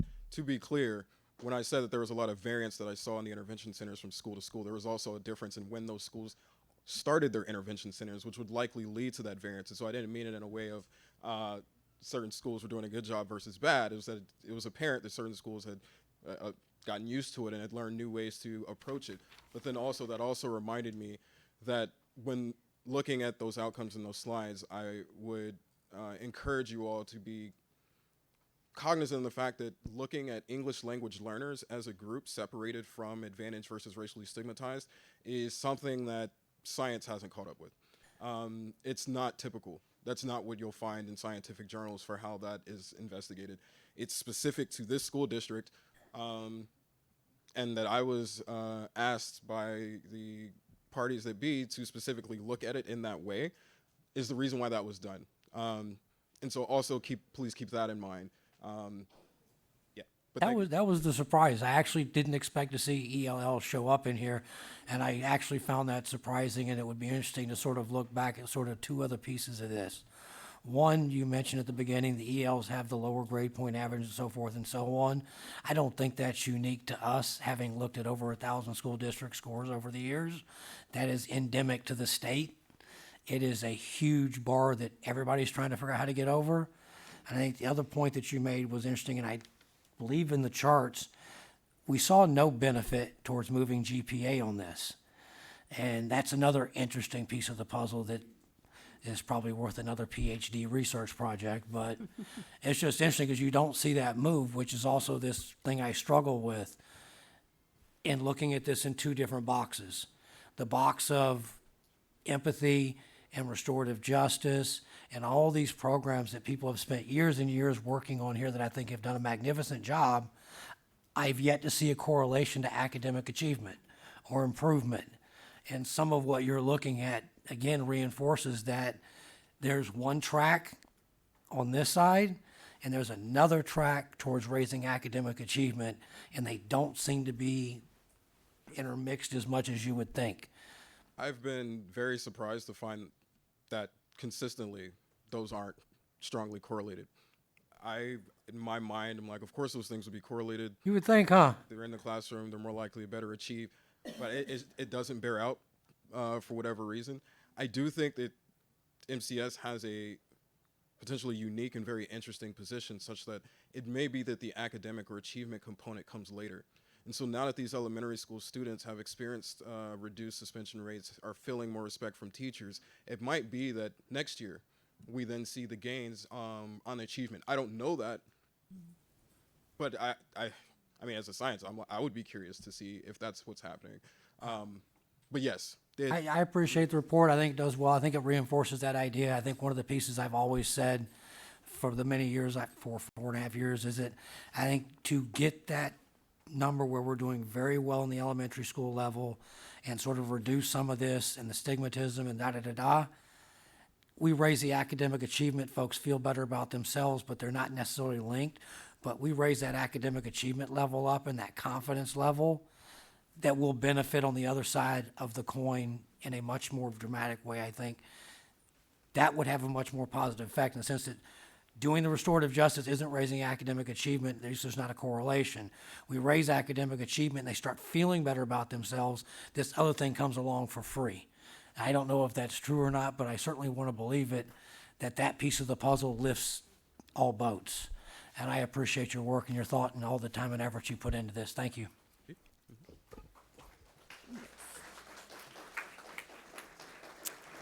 I have two more questions or comments. Trustee Irvin?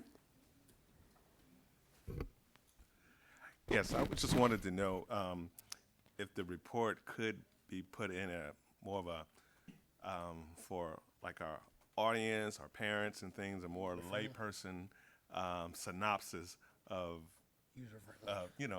user friendly. I mean, it is. I mean, yeah, educator, but I'm just saying, parents, community members. Is there a way to be able to put it in a synopsis of, the beginning, middle, and now we're here at the end, so they can just put, I'm not going to say connect the dots, but put it all together. Forgive me, I get lost in my Berkeley. Yes, I think that's a great idea, and yes, I can do that. Thank you. Trustee Lopez? Well, thank you for the report. One of the questions was kind of already asked. I wanted to see that you mentioned some of the middle high schools out in the Bay and reducing that suspension rate by 50%. And I'm guessing these are schools that are year 1, year 2 into this bidirectional program, right? And so I wanted to see what other takeaways from that has come out that you can probably share with us. I was looking specifically in GPA rates. If they were to bring them up, you mentioned that it does not correlate, which I find puzzling as well. And then you mentioned evaluation of the bidirectional program, and what recommendations you have of who it would be doing that evaluation? Because I know it's self-evidenced by, you're bringing down suspension rate by 50%, but you also, I'm guessing you have to have a third party that's kind of evaluating how that program is playing into effect into the day-to-day work that we do as a school district. So for the first question, not unfortunately, but this particular evaluation and research is not going to be submitted to the Academy. It's not going to be submitted to the scientific journals that I usually submit to, meaning that what MCS knows now is not chartered territory for the masses. This is more promising, but then also that to say, we, in those evaluations at those middle schools, we weren't even at the state of considering the longevity of the thing, because that 50% reduction is so far different than anything that was expected before then. But now we are. And so now there are programs that we are more so following up with the teachers, which we're finding isn't as easy as it may seem. They move a lot. And following up with students, which also we're finding to not be as easy as it may seem, because they move a lot in and out of districts, in and out of schools. But I'll have to say, it's something that we're interested in. We don't have those findings yet. And then I don't...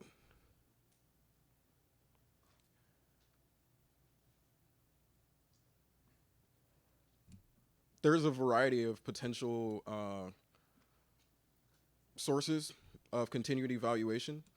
I know that on a certain level of just looking at the outcomes of suspensions and academics, the district has data people that can do those evaluations. On a more psychological mindset type of level, there's organizations like Perception Institute in New York, as well as PERTS, which is based in San Francisco. Those are the two off the top of my mind, but there are people that, given the findings, could put something based upon these recommendations together, and in a manner that can be rolled out. Yes. And you said Perception, what was the last Institute. part? Institute, okay. Mm-hmm. So I just have one question as to why wasn't junior high or middle school separated out from high school? When you did the study, you combined them when you gave the report. So I just was curious. So thanks for asking that. It took thought because that wasn't ideal. But the thought being that we didn't necessarily predict that there would be a significant difference in the experiences of middle schools and high schools. But then also, it was just the numbers, the sample size, the number of teachers. And so at the Millen High Schools, since we were only working with the ELA teachers, that meant at any given school, that's only 5 to 15 teachers. And so we needed a bigger pool to draw from. Okay. Was the reason. That's what I thought too, because was it only 2 junior highs? 3. I believe it was. Was it all 4? Oh, it was all 4. Okay. All right. Only ELA. Okay. Thank you. So that concludes the questions from the board. Are there any comments from the public? I mean, just comments. Yes. So it looks like there's 2. So, Ms. Martinez. Debbie Martinez from We Are La Raza Parents Union. First of all, Dr. O, thank you once again. I saw you over at Downey and the efforts that you're putting forth on awareness as to how this district is failing the families, because I am a parent advocate, community activist. My question would piggyback with John Irvin. When you give a report to community and parents, we also serve the English learners population, over 51%. So we would like reports in Spanish as well, and other native languages that we service, Arabic and the Middle Eastern, and let's service them all and give them all reports, because if they have to bring their children to school, then they're entitled to see what is happening. And so I just wanted to bring that to light. Thank you.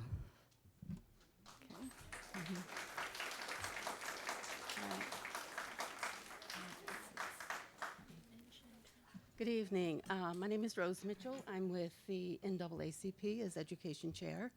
And thank you, Dr. O, for your presentation. I wanted to say I'm disappointed that the special needs population was not considered in this study.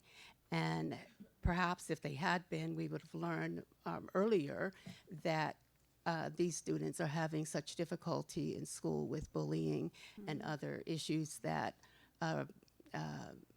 make them not want to attend school. So I'm sorry that whole group of people, and I know that there's, I don't know the numbers of them, but I'm thinking that the parents could have used some information that would help them relate to the school, how their kids are being treated.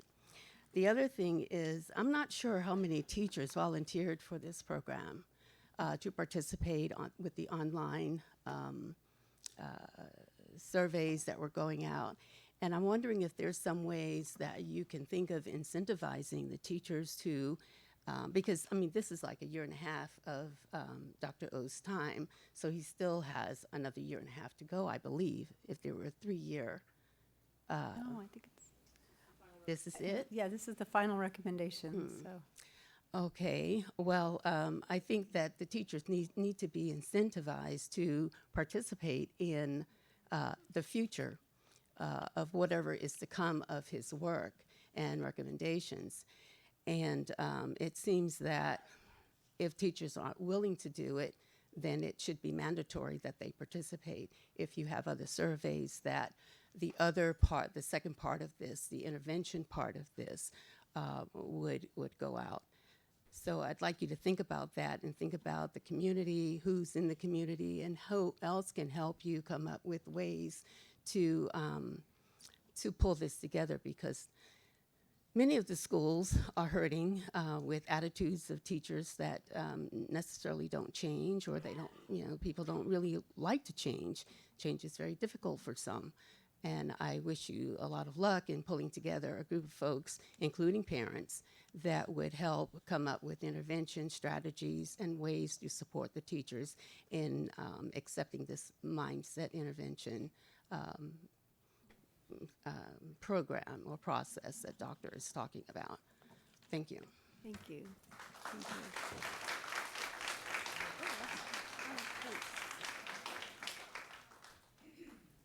So this was a report only, and I want to thank Dr. Aquanafa. Looks like we have made some progress in elementary school at the training, have a long ways to go with the rest of our students. So it'll be good to see how the district's going to implement some of the suggestions that Dr. Okwanafa made tonight. And I appreciate the public input and your participation in that. It looks like Dr. Noguchi has a comment. I do, thank you. First off, thank you, Dr. Okwanafa, for the work that you've done. I know I started here a year or so ago, and I met you right when you were first beginning and embarking on this really long project, and that is, the interviewing of staff and gathering all the data. And I know there was some bumps and some bruises along the way as we worked to be able to get you the data that you needed. So appreciate your time and your energy and your patience. Just to piggyback on what the district has done, and I know a number of trustees have mentioned it, over this past year, we have started a professional development department. We did not have a professional development department before I started.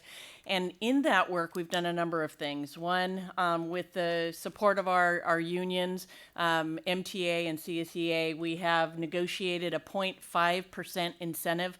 What that means is if teachers or staff participate in 6 hours of professional development, they then are given a 0.5% of their salary. So currently we have, and I can have Ms. Odell share what that data is. Currently we have roughly 70% of our teachers that have already completed that 0.5%, and our CSEA counterparts is in the 40s or 50s. I'm not sure quite there. However, in the 6 hours, we've had many hundreds, thousands of teachers participate in restorative practice training and also culturally responsive training. We've had many Saturdays that are 6 hours long has been done, and great reviews coming back from that work. So I do look forward to taking a look at the schools that Dr. Okwanafa studied and looking at the teachers that participated in both restorative practice and culturally responsive, looking to see what that effect does that following year, and also taking a look at the recommendations that have been provided for us today, working with a committee, our labor partners, and identifying what we can do and what we can implement over the course of 6 months and a year. And then I agree, going back and looking at a program evaluation, really honing in and looking at our EL students, which we've also added an additional department there with our English language learners, and at this point 4 staff members with a recommendation of 2 more coming forward in the next month or so, really looking at and supporting our English language learners in addition to the work that Dr. Okwanafa has identified here. So again, hats off to and appreciation to the work that's been done, also to the board for the direction that was given prior to me being here, and also the staff that's doing this work, and the teachers and staff that are participating in tens of thousands of hours of professional development.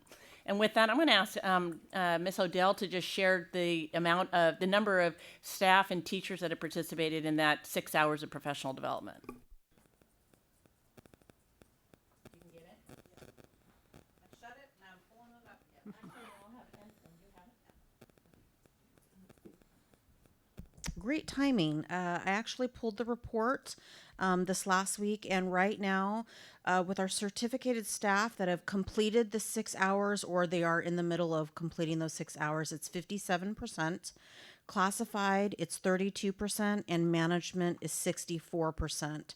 Our total amount of hours that have been completed are over 10,000 hours right now. That's great. Thank you. So now 2 items. First, I'm going to plan a break right now for 10 minutes until 8 o'clock. And the second item is, if the board is amiable, are you okay if we move item B4, the report on the request for proposal special education transportation services, to be the next item instead of item 3? Mr. Walker? We can do that. I just heard a groan. Could I offer that we do the transportation thing, move it up, and then take the break before we dig into the budget? If the board would like to. Is the board okay? Okay. Is the board okay with that? I don't know. I heard a groan. I know. I was just trying to be. So, yeah, because I was going to move it up to the next item right after the break, because we have been here since, to make a 5-minute break, because we've been here since 5 o'clock. So I know that, yes. Got to eat for effort. It. All right. So we'll take a 5-minute break. We'll be back in 5 minutes. And we'll do item B4 at that time. I think what's interesting about our deployment is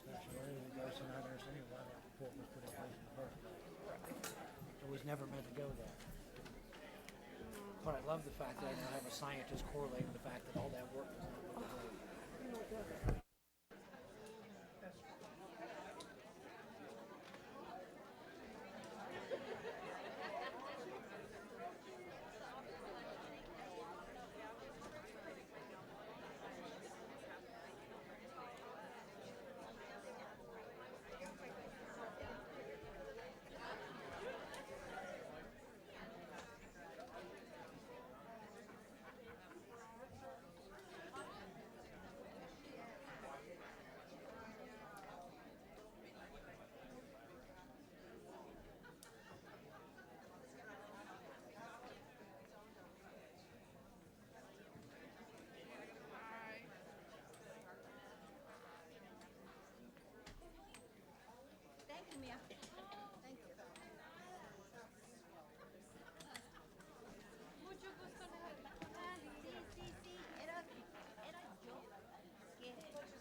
Okay, can you take your seats, please?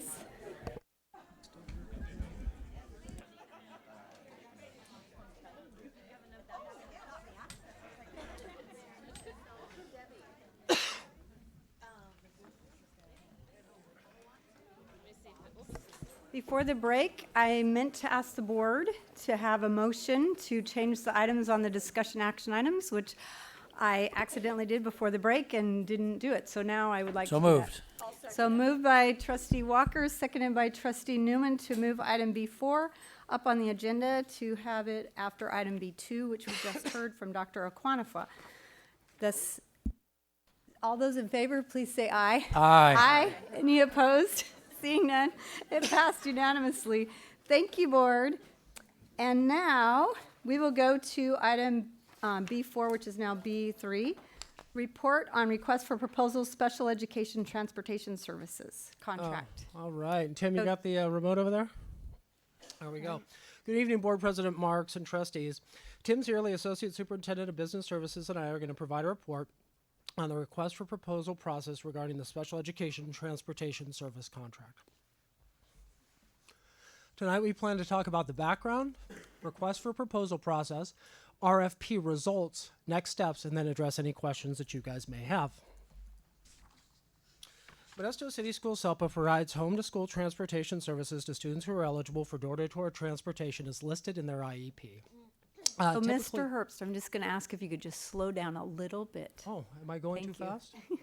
Oh, so I'm a fast talker. I know, All right, it's I will all slow right. it down. It's okay, thank you. Students who are eligible for contracted vendor services usually occurs when their disability is such that it requires services that our district cannot provide on general education bus. Our current 5-year contract expires with Store Transportation in June of this school year. Currently, our vendor transports 714 ambulatory students and 43 students who utilize a wheelchair. Modesto City Schools requires turnkey operation, which basically means once we determine the need, the contracted vendor is completely equipped to provide the service. This includes the routing, the buses, and all necessary supplies, materials, etc., and staffing. The vendor also provides a pool of bus aides who are trained in behavioral interventions, and usually these behavioral interventions have to be utilized with with our students with more severe behavioral disabilities that are on the bus. The request for proposal was issued on October 18th, and it was due back to Modesto City Schools on December 6th. Tim's now going to go into a little bit of a discussion on the RFP process. Thank you. Good evening, President Marks, Board of Trustees. We received 3 responses to our request for proposal for transportation services. Then after that, we requested a contractor presentation from 2 of those that responded to our proposal. That was Store Transportation Services and First Student. We formed a district committee, as we do with many of our requests for proposals, to review the proposals and received the 2 contractor presentations. The makeup of that committee is Christina Romero, a senior director of SELPA for grades kindergarten through 6th grade, Mark Herbst, Michelle Price, a senior director of financial services, myself, and Angela Zioli, Director 1 of Purchasing. The committee used a scoring rubric that rated the proposals. The rubric categories, these aren't all of them, but we highlighted some of the major ones in the scoring rubric. From the top, operations and safety, a proposed facility, startup procedures, quality of vehicles, organizational strength, and company experience in transportation, financial stability, other services at no charge, and cost proposal. Based on the RFP scoring rubric, staff, the committee, is recommending First Student as the contractor to provide transportation services to students with disabilities for the Modesto City Schools SELPA. The MCS SELPA Transportation Services contract is not recommended tonight. This is just a report for the RFP process to the board, and that contract will be recommended for approval at the next board meeting, March 30th, 2020. With that, we're here to answer any questions. Okay, do we have any questions from the board? Trustee Walker? Are there other districts looking at making changes like this as well, in the sense that regionally, because Storer is a big name. And so if we look out around us, San Joaquin County, Merced County, other places like that, do we see other folks using this new vendor or services like that? Yeah, we'll answer that a couple ways. First off, yes, Stanislaus County Office of Education, SELPA, Stanislaus County SELPA is also looking. They did a request for proposal for their special education services, and I'll let Mr. Herbst talk about as we reviewed the proposals and called references. Yes, there are other districts, very large districts, that utilize First Student as well.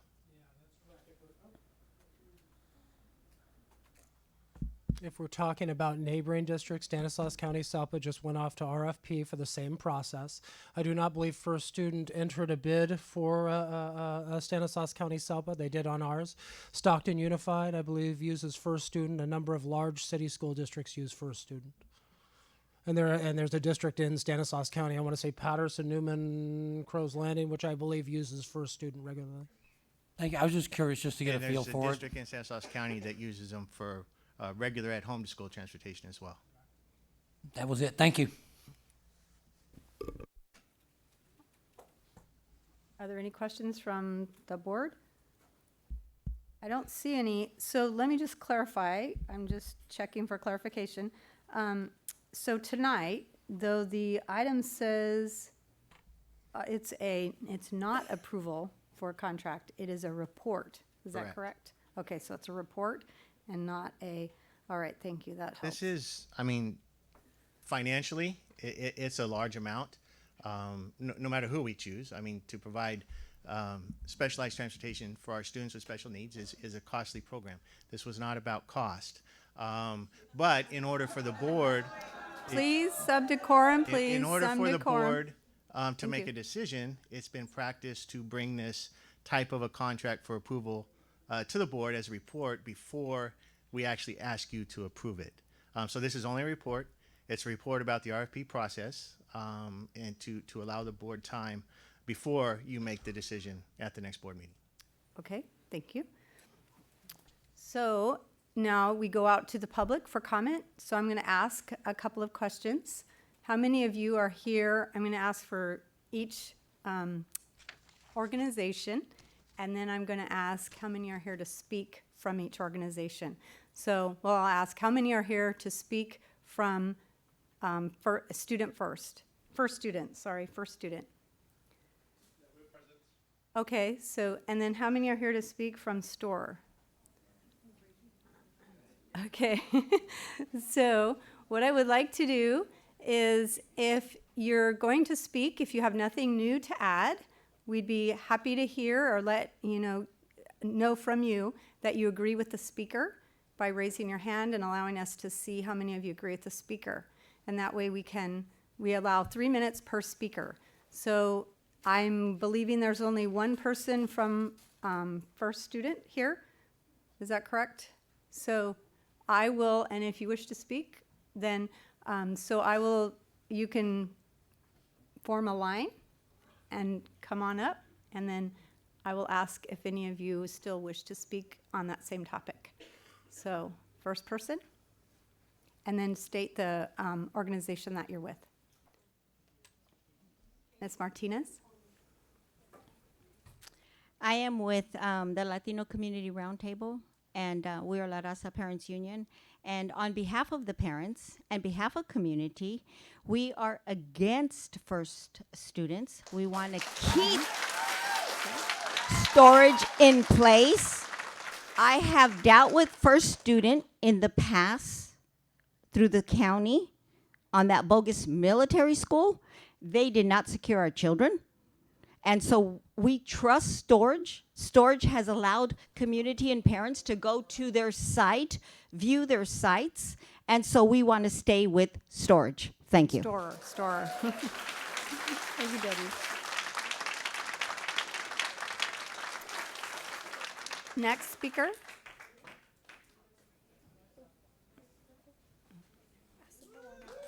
Okay.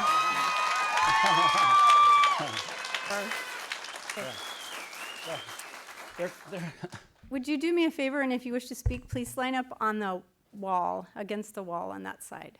That would be helpful for us. Thank Trustee you. President, Go ahead. fellow trustees, Yes. members. My name's Donald Storer. I'm the president and CEO of Store Transportation. I'm going to ask if I can get a couple extra minutes here because we have a large number of people. If I can get everybody from Store, as you saw, there's close to 100 people here. They're not going to all talk. If I can get a few extra minutes to talk, I'll relay their messages through them, through me. Is that possible? That is possible if I will limit then the number of speakers. So that's Okay. fine. Okay. Okay. So we'll Thank you. limit it to 5 speakers from Okay. Store. Okay. And then you can have 6 minutes. Thank you. Okay. As I said, I'm president and CEO of Store Transportation. My grandfather and grandmother started the business in 1952 in Modesto, Stanislaus County.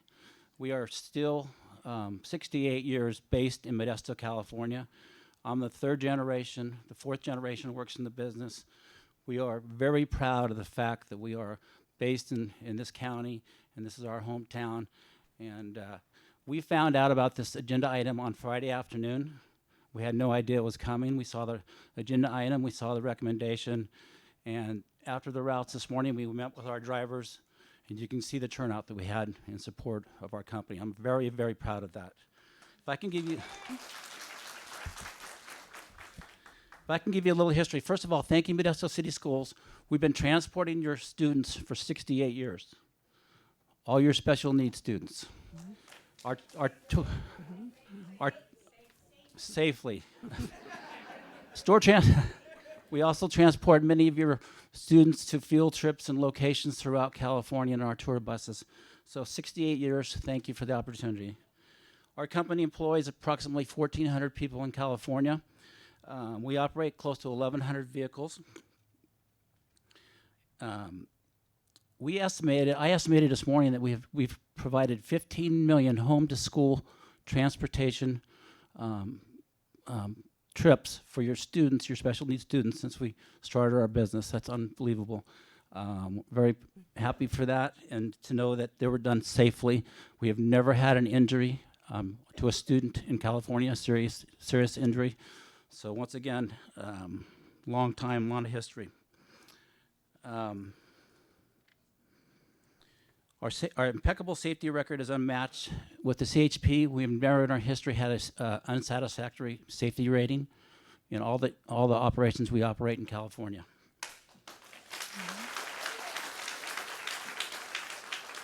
Our drivers and aides are special to us. We're Store family. We are not a company.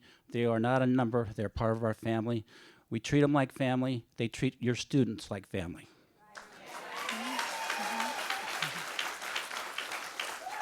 Some of our drivers have been with us for over 40 years, many of them over 30.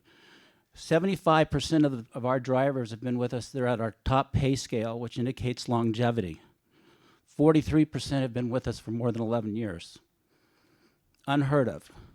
After 90 days of employment, we are never the low bidder on any contract we have. We're a quality provider. We're not the low bidder. We provide benefits to these employees after 90 days of employment. Medical, dental, and vision insurance. This is very important to them. We are currently, the first people your parents see is our drivers in the morning. That's why they're very anxious to get home and get their sleep so they can put a good impression on. They're the last people they see too. So that first and that last impression is very valuable for these parents and guardians. We transport 757 students, 43 are in wheelchairs for the special needs groups in this contract. I'm running out of time here. Our drivers are here, and our bus aides are here, and our staff is here because they do not want to go to First Student. They don't want to work there. They want to stay to work for Store. So we're here for a meeting for that. The SELPA process. Modesto SELPA went out to bid in the fall the same time as Stanislaus SELPA did. Stanislaus SELPA included Modesto City Schools SELPA in part of their bid. We bid on Modesto City Schools only transportation needs, Stanislaus County only transportation needs, and then we did a ride-sharing bid for SELPA and Modesto City Schools. So we submitted 8, I believe it was 8 or 9 different bids.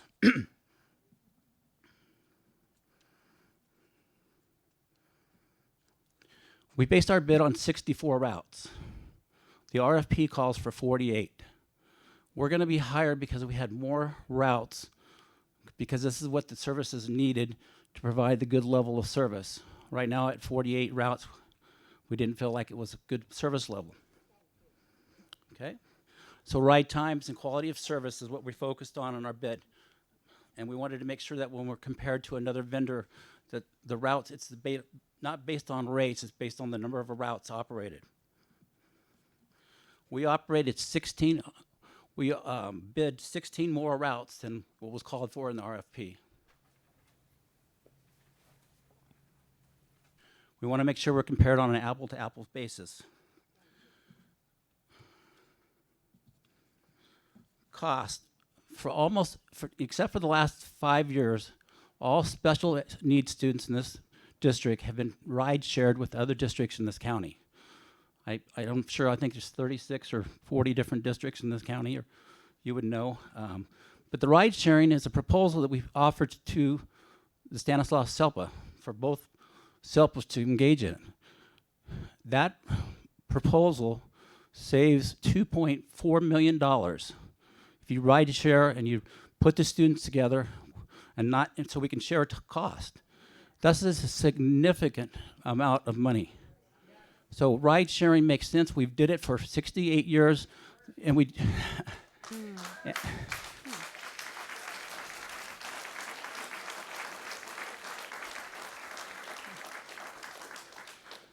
Two weeks ago, the Superintendent's Council from Stanislaus SELPA met and unanimously picked STORE as our provider for the next 5 years.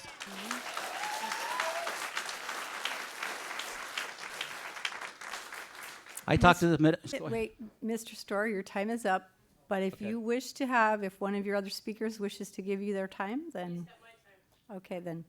Okay, thank you. I'll Okay. make it quick. I'm going as quick as I can here. Okay.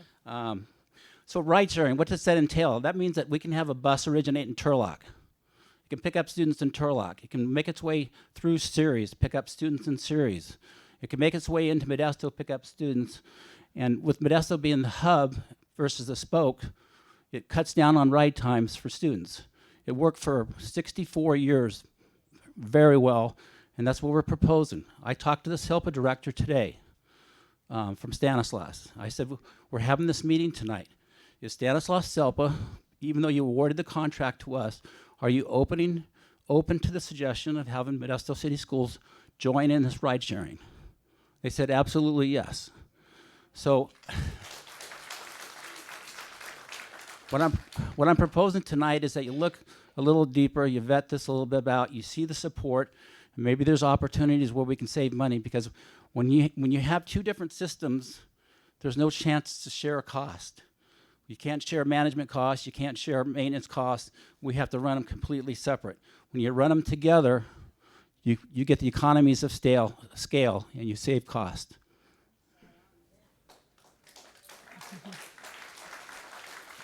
You would have approximately 125 school buses moving through this county at any given time.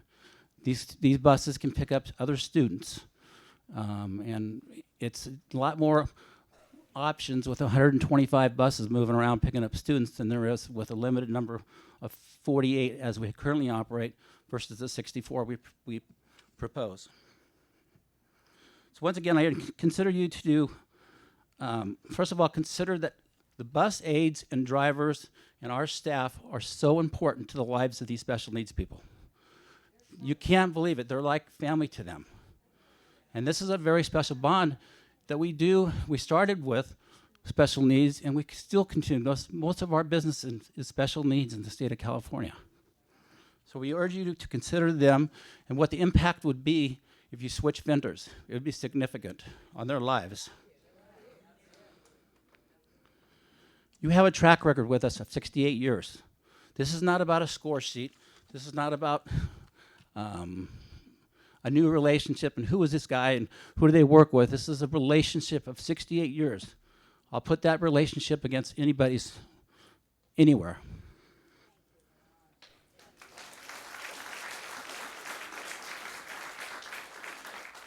Finally, I just ask that the bids are reviewed on an apple-to-apple basis. Come out and visit our facilities. Look at our 2 facilities in this area. They're beautiful. Look at the other vendors' facilities. Go visit them. Surprise check them. Come in and look at us. We urge you to come and visit us and see us. With that in mind, I urge you to consider the ride-sharing aspect of it. Look into this a little more and understand that we have a whole lot of employees here that come the 1st of July when this contract starts. It's going to be very hard to get a pool of employees like I got standing behind me right now. Please Thank you, support Mr. STORE. Store. All right. Thank you, Mr. Store.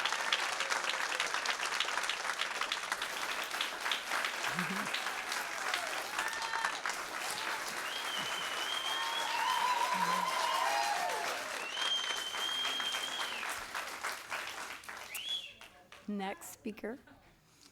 Those are my guys.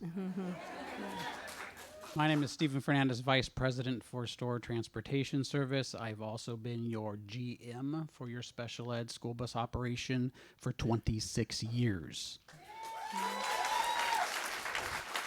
I started off with STORE Transportation in 1985 as a school bus driver, buyer. Sonoma were my routes, 100% non-ambulatory students in wheelchairs. Did that for a number of years and then took over as GM. This is my staff behind me. So if you're here as part of the STORE family, please stand up. Okay. Wow. If you would consider going to work for First Student, please stay standing up. Right now, the biggest problem in the state of California is school bus drivers for districts. Critical in the state. You cannot find them. If you can find them, it will take you 4 to 5 months to get them through the process of a school bus driver's license. This staff will stay with us. They'll continue. We have the SELP contract. We have other contracts that we're going to be expanding on that we know about already. We're not letting this staff go. So if you have a new contractor, they're going to have to find 50 school bus drivers in the state of California in a very short period of time, and my guess is they won't be successful. I've seen First to do it before. What they'll do is they'll bring in drivers from other contracts. They just lost Oakland to Durham. So there's a big district that left First because they didn't like their business practices, I'm going to assume. But they'll bring Oakland drivers over here that don't know your students, that don't know our roads, our schools, and our area, and they'll put them into service for you, and you will have what I'm going to guess a disastrous start. I don't know that for sure, but that's what's happened in other locations. This group behind us will continue to serve you if you allow them to do so.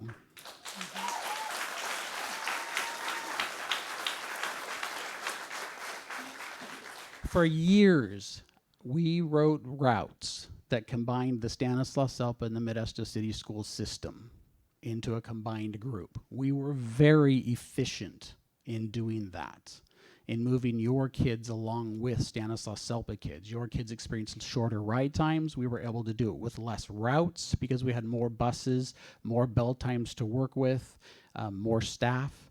It just was a better system. It was much more efficient. 5 years ago, when you split us apart and made us separate, we became significantly less efficient because we could no longer ride share your students with anybody else's.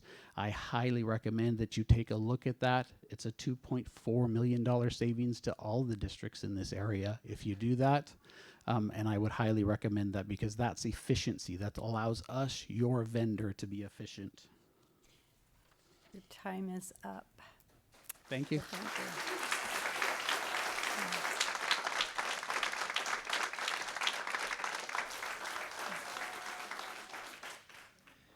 Thank you, President March and the Board of Trustees. Thank you for listening to my point of view. I've been an employee with STORE Transportation for 20 years. 16 of those years have been as a crisis prevention intervention trainer.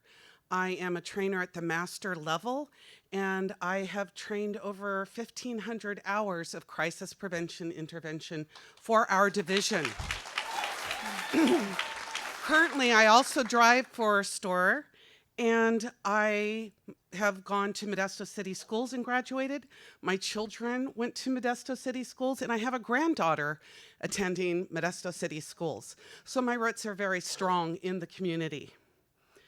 While parked behind a first student bus at a non-public school recently, with my children who are emotionally disturbed, the bus in front of us had children walking all over the bus, heads out of the window. The broom, which was situated across the emergency exit, was in plain sight. It was a first student bus. My kids, because they are my kids, I've transported kids from toddler and now they're in adult programs. They're our kids. Some of them remember me. Some of them just kind of look at me like, who are you? I've seen you before somewhere. But the kids on my bus were saying, that bus needs a bus aid. And my bus aide and I looked at each other, and then another student said, I'd take that broom and hit him upside the head. And it may seem a little amusing, but for a focus on preventing crisis with the special needs students in our care, I do not see a culture of that in First Student. I do not see it. In talking with the drivers of First Student, because we socialize, we're friendly at these other schools, and the driver would say, what is CPI? CPR? No, we have CPR. No, what do you do if there's a crisis? And I do not see that culture at First Student. Safety is paramount at store transportation. Every bus ride matters. Every moment of their bus ride counts. And we need to protect those persons that are children, grandchildren, daughters, brothers, sisters in the care within the store family, because I believe we've demonstrated our safety focus, and I believe that you hopefully understand how passionate we are and how much I care, and we care. I thank you for your time. Thank you.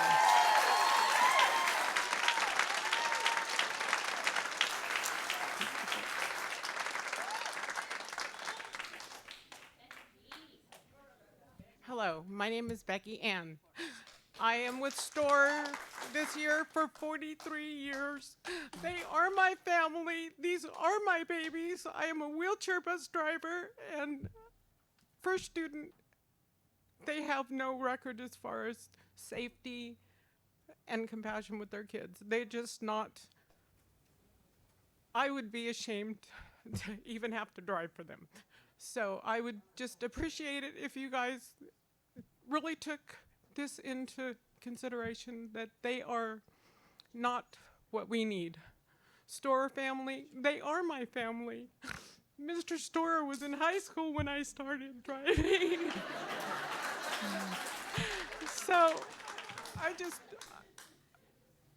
I'm so angry that this would even be considered, but I just hope you guys take a good, long, hard look at what you would be doing. Our children are so fragile, and it would just devastate them.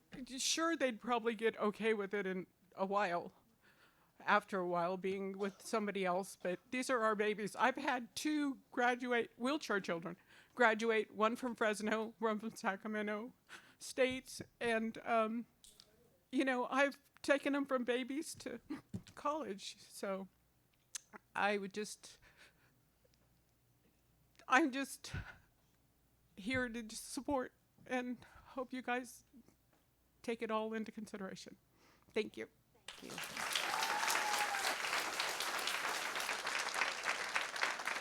So, last speaker.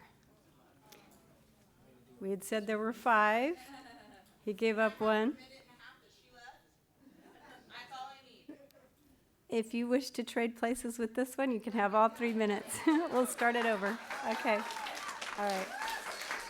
Will you please start the time? Okay, then you put it back Hi, at 3. my Okay. name is Stephanie Peters. I have been with STORE for 17 great years. I just want to acknowledge a few things. Donald Storer is our president, our general manager, he lives in Modesto. If I have a problem, I go to Modesto. Our VP, Steven, lives in Modesto. I have a problem with something going on, I go to Modesto. If I will never do it, was to go to for a student, the guy lives in Scotland. Who's gonna pay for me to go to Scotland? Seriously. Open door policy always. Our safety record is impeccable. These children that we transport, they're my children. I have been transporting the same ED kids, my oldest now is a senior, for 10 years. 10 years. My parents don't want nobody else. They don't, if I don't miss work, when I very, very rarely, but if a sub driver shows up, a lot of my kids are like, I don't know who that is. I'm not going to school with that person. In all seriousness, like we have been here for over 60 years. You've got altogether over 200 years of experience out here. That's a lot of time behind the wheel. A lot of time. The passion that we have, I can't even explain. We get invited to birthday parties and graduations, and we go to funerals. Unfortunately, I mean, we've got bonds with these kids, and you're not going to get that out of First Student. These drivers sit in their buses on their cell phone. Right. What happens if we are on our cell phone? All right, thank you. Okay. Thank you. I believe she was the last speaker. Because half a minute. no. Thank you though. Nope. We had agreed to 5 speakers and he gave one up, gave their time. So thank you for your time. Pardon? I'm going to ask him. Is there anyone from First Student that wished to speak? I didn't see anyone, so. Okay, that's fine. All right, thank you. Okay, I just want to make sure that I was fair to allow First Student to speak. Are you from First Student? No? Okay. All right. I wanted to allow them to have an opportunity because I gave 5 speakers to Store. So thank you so much. Back to the board for any comments from the board. Trustee Walker? I guess I have the one comment question. When they're saying Stanislaus Zelpa, I assume we're talking about SCOE. Just want to clarify, we're not talking about Stan Union, we're talking about SCOE. We're talking about Stanislaus County SELPA, which is separate than SCO, but it incorporates all Stanislaus County SELPA districts, which is basically every district but ours. Everybody but us. Correct. Okay. Just want to understand. Okay, yes. Thank you. Trustee Newman? And just another question that came up in Mr. Store's comments about field trips. That's not something that we're looking at with regard to this bid. This would only be the SELPA bid, correct? Yeah, this would be for transportation for students with disabilities, correct? Right. So it wouldn't impact any field trips to the extent we use Store. Correct. Okay, thank you. Yes, thank you. Nope. Thank you. So I just want to thank the audience for being very respectful and allowing this conversation to take place and for your passion. So we appreciate your passion for how you work and what you do. And so thank you for sharing with us your heart and all that you shared tonight. This was a report only, so that it concludes item B4.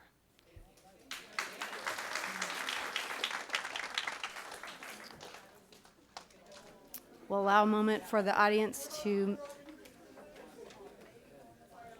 disembark. Yes, that's right. They got to get up early. That's right.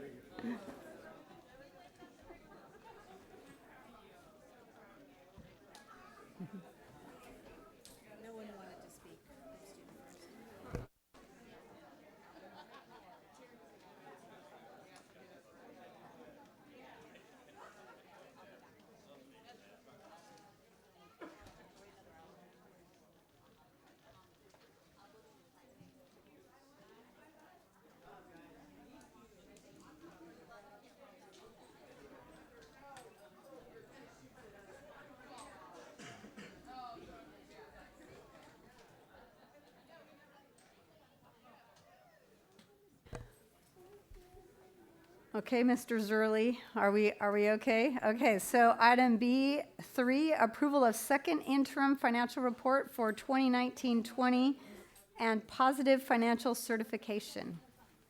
Good evening again. I was hopeful for once there would be a full room for a budget report, but there we go. Well, other than our good partners here with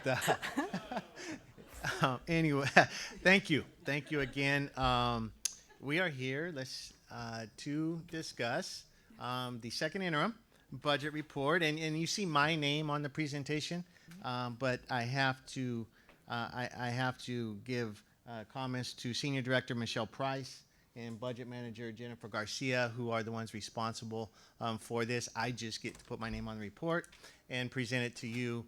As mentioned in the opening, this is a positive certification for our second interim budget report. We're going to discuss with you what goes into that.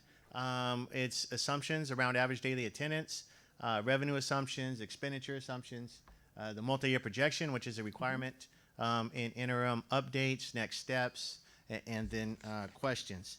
This is the second interim report. That means there was a first. The first was back in December. There will not be a third. There is no need to provide a third unless we are qualified at second interim. We are not. We're recommending a positive certification.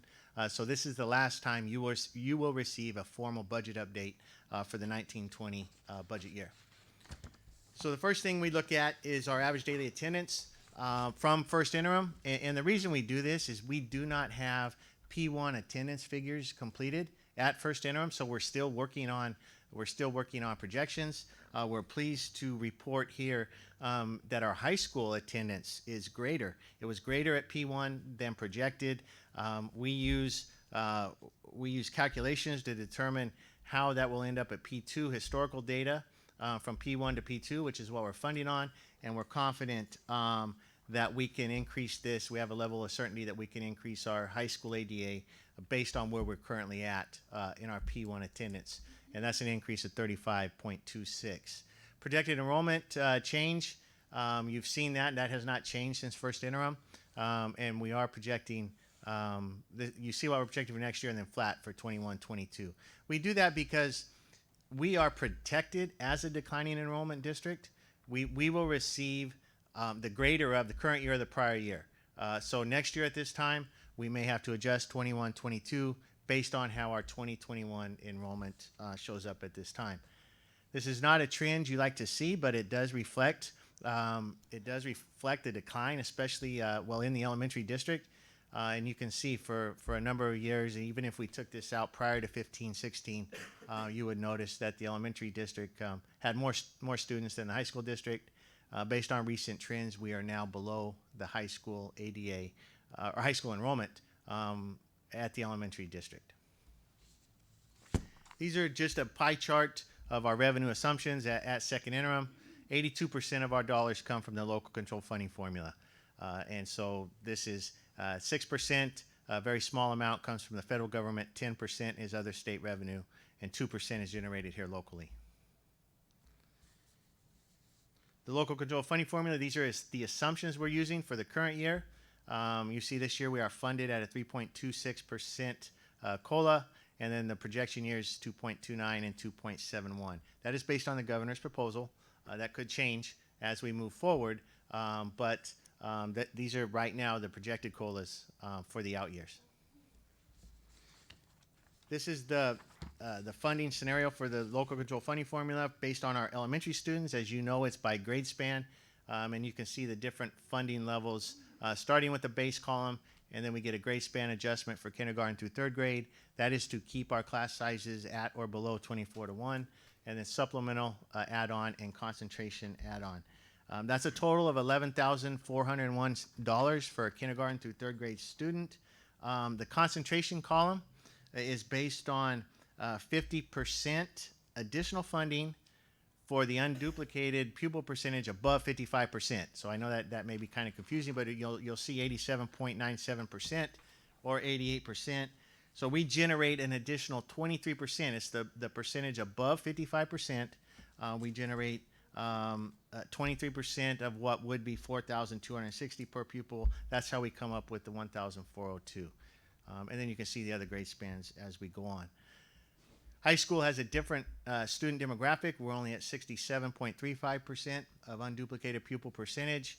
And then you can see the single grade span we get funded for based on 9th through 12th graders.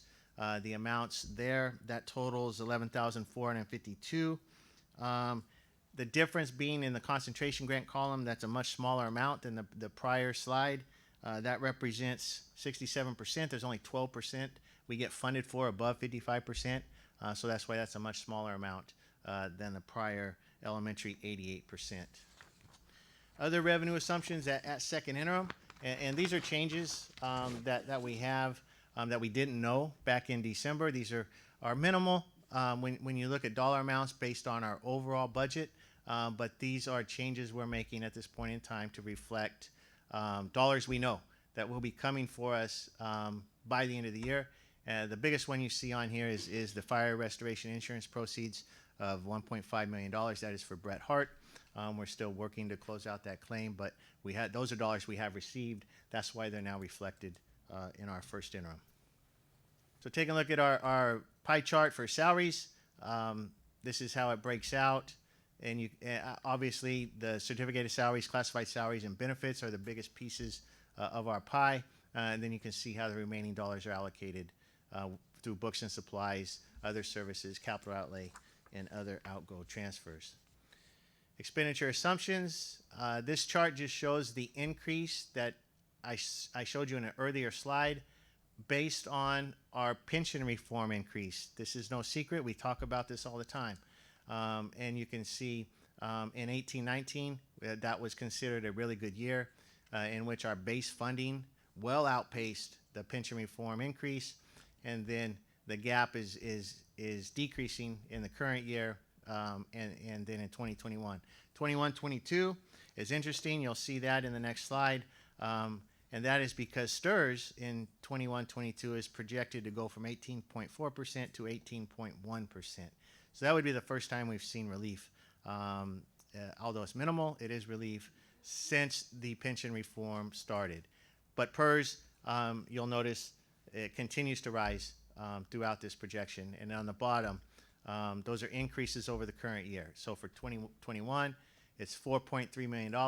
In 21-22, it's $5 million. Comes right out of our base funding increases that you saw on prior slides. Expenditure assumptions. This was guided a lot by our work in collaboration with our bargaining units and also the Budget Advisory Committee. The Budget Advisory Committee recommended that we review expenditures, adjust our budget for that as well.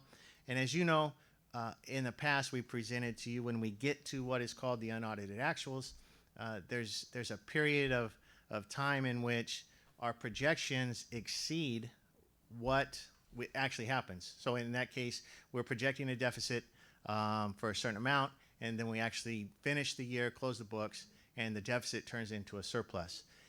In order to be more collaborative, work more transparently with our bargaining units, we're making some adjustments now during the year. And so you'll see these are areas that we know get adjusted at the end of the year when we finish up. Health and welfare benefits, $1.5 million. We're decreasing the projection by. STRS, we're decreasing by $1 million. That is mainly for substitutes. We don't know when a substitute goes into STRS or if they're even in STRS. We project the full amount. And so now we're taking a look at where we're at in the year versus what we have budget. And we're confident that we can reduce these projected expenditure levels by these amounts that you see on the screen.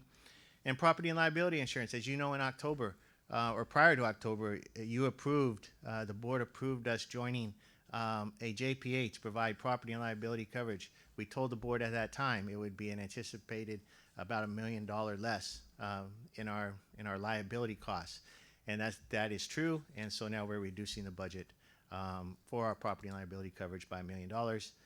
One-time approved expenditures are reflected in this year, but we removed those from the projection years of the multi-year projection.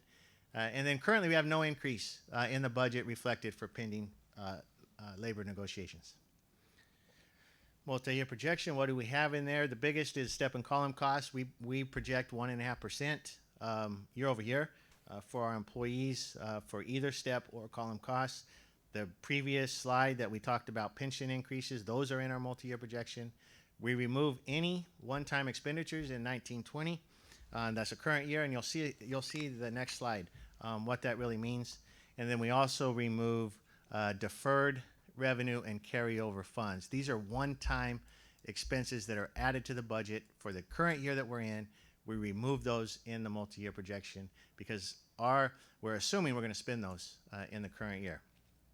So this is a slide I asked Michelle to put in and create. This is a new slide. And really this is to explain the deficit. We talk a lot about the deficit. We talk a lot about a structural deficit or a deficit. And there are times during the year that we are going to reflect a deficit. A deficit means we're spending more than we have budgeted. When we spend our carryover dollars, that ends up in our reserves. We don't have revenue, but we have expenses. So that alone means we're going to be in a deficit pattern.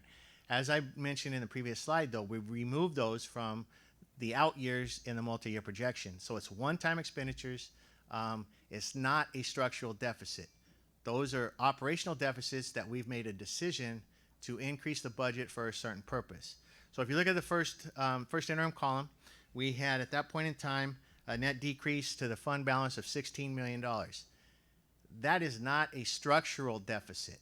And this is why I wanted this slide to show the difference between a deficit, an operating deficit, and a structural deficit. So if you look at one-time expenditures and carryover, those are all things we added after budget adoption. $12 million. We added those from fund balance, from reserves. So we would have had a structural deficit at first interim of $4.4 million. That's the difference between the two deficits. Now we take that to second interim right now. We have a deficit of $12.5 million. You can see the one-time expenses that we have in the budget for the remainder of the year. You total those $14.6 million. So we have now a surplus of $2.1 million. We no longer have a structural deficit, meaning ongoing. When I say structural deficit, that means ongoing.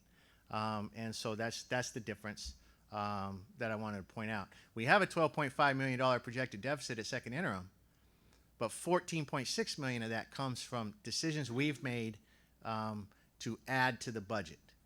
And I just want to make sure that's clear when we're talking about a deficit of $12.5 million projected versus, in this case, not a structural deficit. We have $2.1 million if we backed out all the one-time costs that we put in for this year.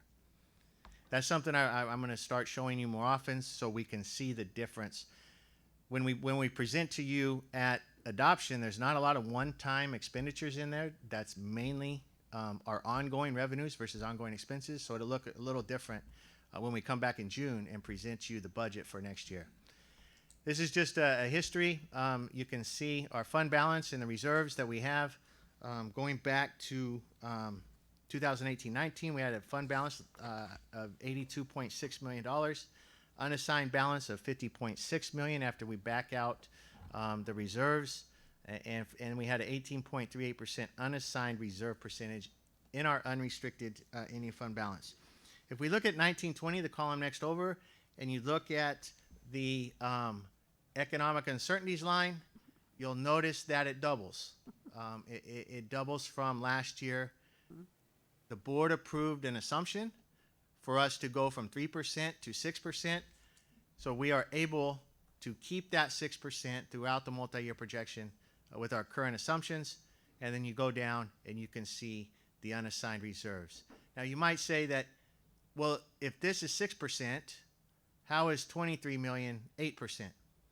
This is a percentage of our total expenditures, total general fund expenditures. And we have about $416 million of when you count unrestricted and restricted, we have to set aside reserves from our unrestricted Indian fund balance. That's why this 23 million represents 8% of our, this represents 8% of our unrestricted budget. This represents 6% of our total $419 million projected expenditures. So you can see we're still in good shape as we go through this multi-year projection. We're not at 18.38%, but we still have 8% of an unassigned reserve balance when we get to the end. Again, items not included not only in the current year, but in the projections are future impacts from collective bargaining agreements.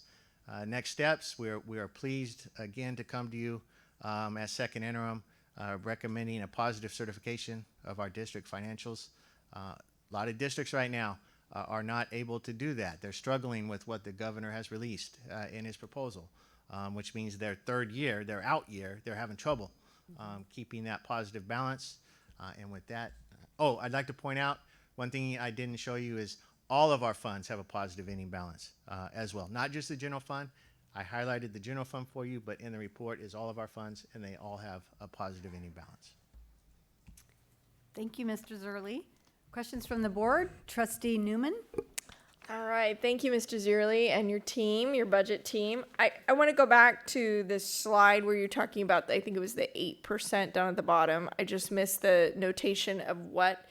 I appreciate this slide and what you were talking about there, the 24 million being 6% of the total budget, if I heard that right. That is correct. Right, okay. But the 23 million is what, again?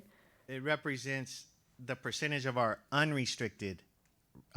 For our restricted budget, we meaning the board or the local district, does not get to control what happens with the restricted dollars. They come to us with items attached to it, but we have to set aside a reserve for that.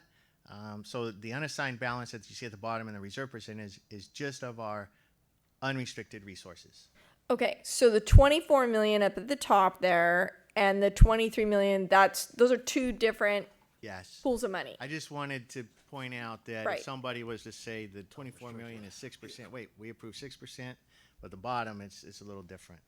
That's the unassigned balance is what goes down to the bottom and goes forward in the next year. Right. And so what you're pointing out there, that 8% is the declining amount that is. Yes. And what else is significant about that number? Well, it's significant in that it's declining, and we know, and we talked about the previous slides, that and especially as a declining enrollment district, we only get 1 year of protection. You only get that 1 year difference. Mm-hmm. So we know that there's cost pressure put on us. The revenue increases that are being projected from Sacramento are not enough to keep up with the increase, the 1.5 step and column increase, the increases to pension. I mean, just our operational increases that we have every year. So that's why it's going down. We're not adding anything new. I pointed out we don't have, we don't have anything in here for negotiations. So, I mean, just on the norm, it's projecting to go down because of those factors. Right. So we've got flat revenues that we're looking out towards in the future and increasing costs. That's our reality. Yes. Okay. So one of the key things when we're talking about our LCFF money being our big portion of our dollars, that comes to us because of our student population we serve. And in this last year, previously we would have all of our parents fill out the free and reduced form for lunch. And the last 2 years, we haven't done that the free and reduced forms, because we've been, at least as a parent, that hasn't come out to us. And so how are we making sure that, we're getting the dollars we're entitled to because of the population we serve? And as we move forward on this, because that's part of our budget assumptions, right? That we're going to keep serving the same population of students that have this high need, right? Correct. So how are we doing that? How are we moving forward on that? So we take, you're right. I mean, if a student comes to us new, they fill out the form. Oh, if they're new. Okay. They're new. So that's all of why our I'm not ninth getting graders it. that come to us from our feeder districts, they get that. Or anybody new in our elementary districts, they fill out the form as well. But I guess there could be a concern. I mean, if we have an existing family that has not filled out the form, and they're eligible based on their social demographics, that we're missing that family. I would need to. There's other things we look at when we talk about unduplicated pupil than just our lunch applications. There's other forms of assistance, so I would need to talk to Dr. Perez and also Chris Atwell to see what are we doing to capture families that may be out there that we don't know. Right, exist. particularly as we face more economic uncertainty and then maybe some job loss and such. That's. I mean, I know we monitor foreclosure rates and all of that when we're doing our. I mean, the amount of data that we look at to determine what our student needs are is huge. And as we've gone over our projections for student enrollment, we look at birth rates and foreclosure rates and all of that kind of thing and economic uncertainty. So as we move forward, I just want to make sure we're capturing those dollars for students that are that their economic situation has changed. And so moving forward, how are we going to do that? We'll do a, and I don't know if it's after the third year, we do a recertification. Okay. We will be doing that. Next year? Probably, I will, let me check on that before I say for sure when that's due. And then we do capture anyone new any new student to the district. We do capture them. Let me check on our recertification when we're going to do that in order to stay in the program we're in. Okay, good deal. I just want to make sure we are accurately reflecting it, because that number has gone up since I've been on the board. The number that when I'm looking at this chart goes back 87% in their K-6, I think is what it said. Yep. Okay. It's almost 88%. Yeah, it's almost 88%. I mean, when I started on the board, I think it was 84. And I just want to be clear, that is a 3-year rolling average. The way it's done in the local control funding formula calculation is you look at a 3-year, so it could be higher. But that is a 3-year average that they use to determine the percentage that we get for supplemental and concentration funds. And that's for our K through 8. Correct. Yes. And then our 9 through 12 is 67 thereabouts. It's always been around 70%. Right. That's okay. Okay. And then the other thing I had a question on is the chart. Oops, sorry. The chart, the benefits chart. I like the pie graph. And so we spend the bulk of our money on paying for our people to educate our students and take care of our students. So when we look at that, I think previously I've seen it not broken down in terms of benefits being siphoned out. And am I right on that? Have we been doing that for years? Since I've been here, I don't know about before me. So that 20% seems higher than I remember. Is that number been fluctuating? Oh, absolutely. That was probably prior to pension reform. I would guess it was 15%. Yeah. That would be a guess, but it would be much lower prior to when pension reform went into effect. And so as we look at things that we're expecting that pie to get bigger there. We are, but it's the increase is slowing down, if that makes sense. So unless there's legislation, STRS is through legislation, and that is ending. That's why that rise stopped going up. But I believe the new language is it can only go up 1% every year if they choose to do that. Unless they mismanage it again. But we're hopeful people here. So that if you go back 4 or 5 years, that pie has grown quickly. The rate of growth is going to slow down. It's still going to grow, but the rate of growth is going to slow unless they do more with STRS than once it sunsets. The current legislation. So, all right, those are my questions. Thank you so much, and thank you to Michelle, Miss Price. Oh, I don't know why that dinged. Thank you for coming to the board meeting tonight as well. Thank you. Trustee Walker. All right. I created a picture budget we'll have to sit down with one day because I don't want to be here this late. But I'll pick up right where Trustee Newman just left off, because when you talk about benefits, looking over what we talked about at proposed versus now, that was an interesting number that swung pretty wide. In the sense that we started out at 84, then we went to 85, and now we're at 82.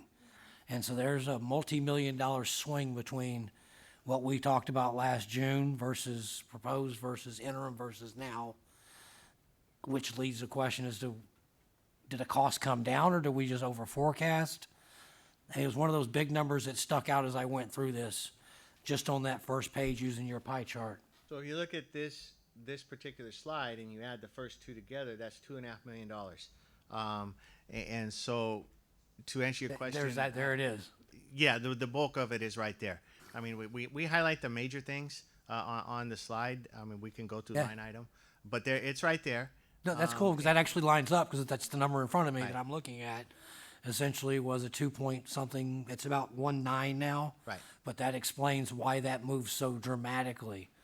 So yes, and what we do is we look at, I mean, if you want to go through the reports, it'll show you what we spent as of January 31. So that gives us kind of an idea, percentage-wise, what we should have left through June 30th. And if we can take a look at, okay, where are we at? We should be at around probably 52% or so. We have 5 months remaining. So that's how we look at it and determine, do we have more than enough? Where are we going to land? And so that's what you see. So yeah, big numbers and zero numbers are what flagged me initially. Self-insurance percentage. These are in the different fund balances. This one goes up 12. We go down 4, up 12. We end up at about 8. Is the self-insurance what you were just talking about, the thing we just joined? Yes, that's part of it. Glad when my intuition's working and it matches up with my pictures.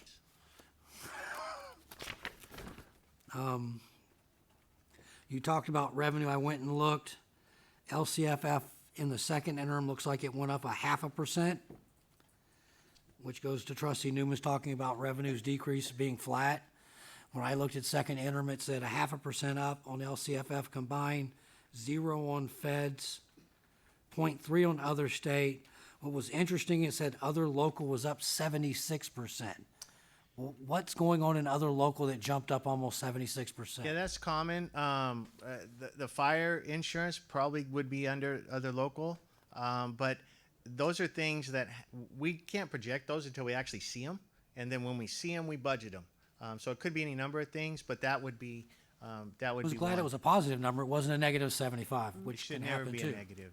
At second interim, in all honesty. We don't rely on, and I've seen other districts that rely on projecting that to make their budget work. We do not do that. I mean, we do not budget it until it actually is recorded. I'm coming. Some of this I'll sit down with you later with, but I figured some of this is worth asking here. Title I went down about $250,000, which was interesting between what we started out with and where we ended. It's not a lot, but it was just interesting because that's Fed money going down. Title III went up a little bit. Oh, here was the one. This caught my attention. What is NCLB money? Because I'm looking at federal accounts, and all of a sudden I look down and I see NCLB, and it's about $3 million. And if you don't know off the top of your head, we can do it later. I just thought it was really odd to see a federal entry that said No Child Left Behind, given that we're on ESCA and different reform now, and it's about a $3 million number, and it's been consistent.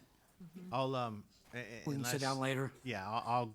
It was just one of those things that I flagged. Go, where did you come from? Right. Right. And there was CTE came down. I think that was fairly interesting. The state. Last year we were at 3 million. This year we're about 1.6, so that cut in half.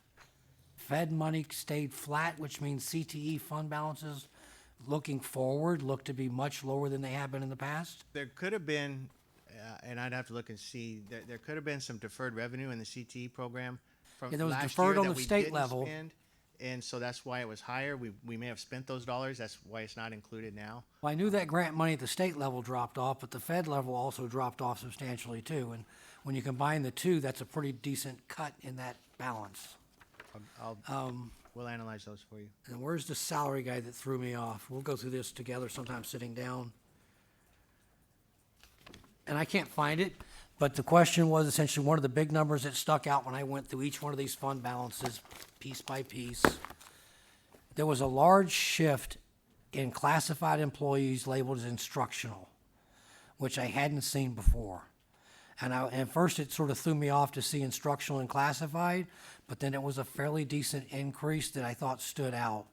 And I don't know what that might be. That could be our transitional kindergarten instructional pairs. I don't know. We have can sit down and go instructional through it. I just thought it paraprofessionals. was interesting because it was off in the sense that I wouldn't expected to see instructional and classified, Right. much less a very large percentage and $1 million jump up. We added a significant number of paraprofessionals for transitional kindergarten this year, and I'm almost certain that's what that is. All right, well, they've put me at home, so I'm not driving anymore for a couple of weeks. So sometime in the next couple of weeks, we'll sit down with me, you and Michelle, and you can walk me through what I'm looking at here so I don't take up everybody else's time, and look at the budget in pictures and sort of look at how these things transferred over. And I did not do LCFF, so I don't have that monster 15 pages or how many ever pages that ends up being to better understand how these are moving sort of side to side over time.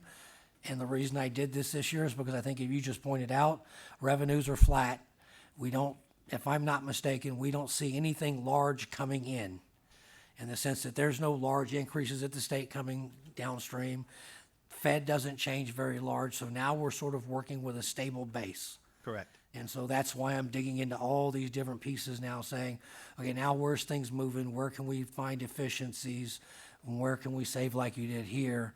But to do that, you have to dig into all these pages and get a headache and ibuprofen and pray that Excel computes the right formula. Thank you for the work. Thank you. And we'll set up a time in the next couple of weeks. Okay, Trustee Brown.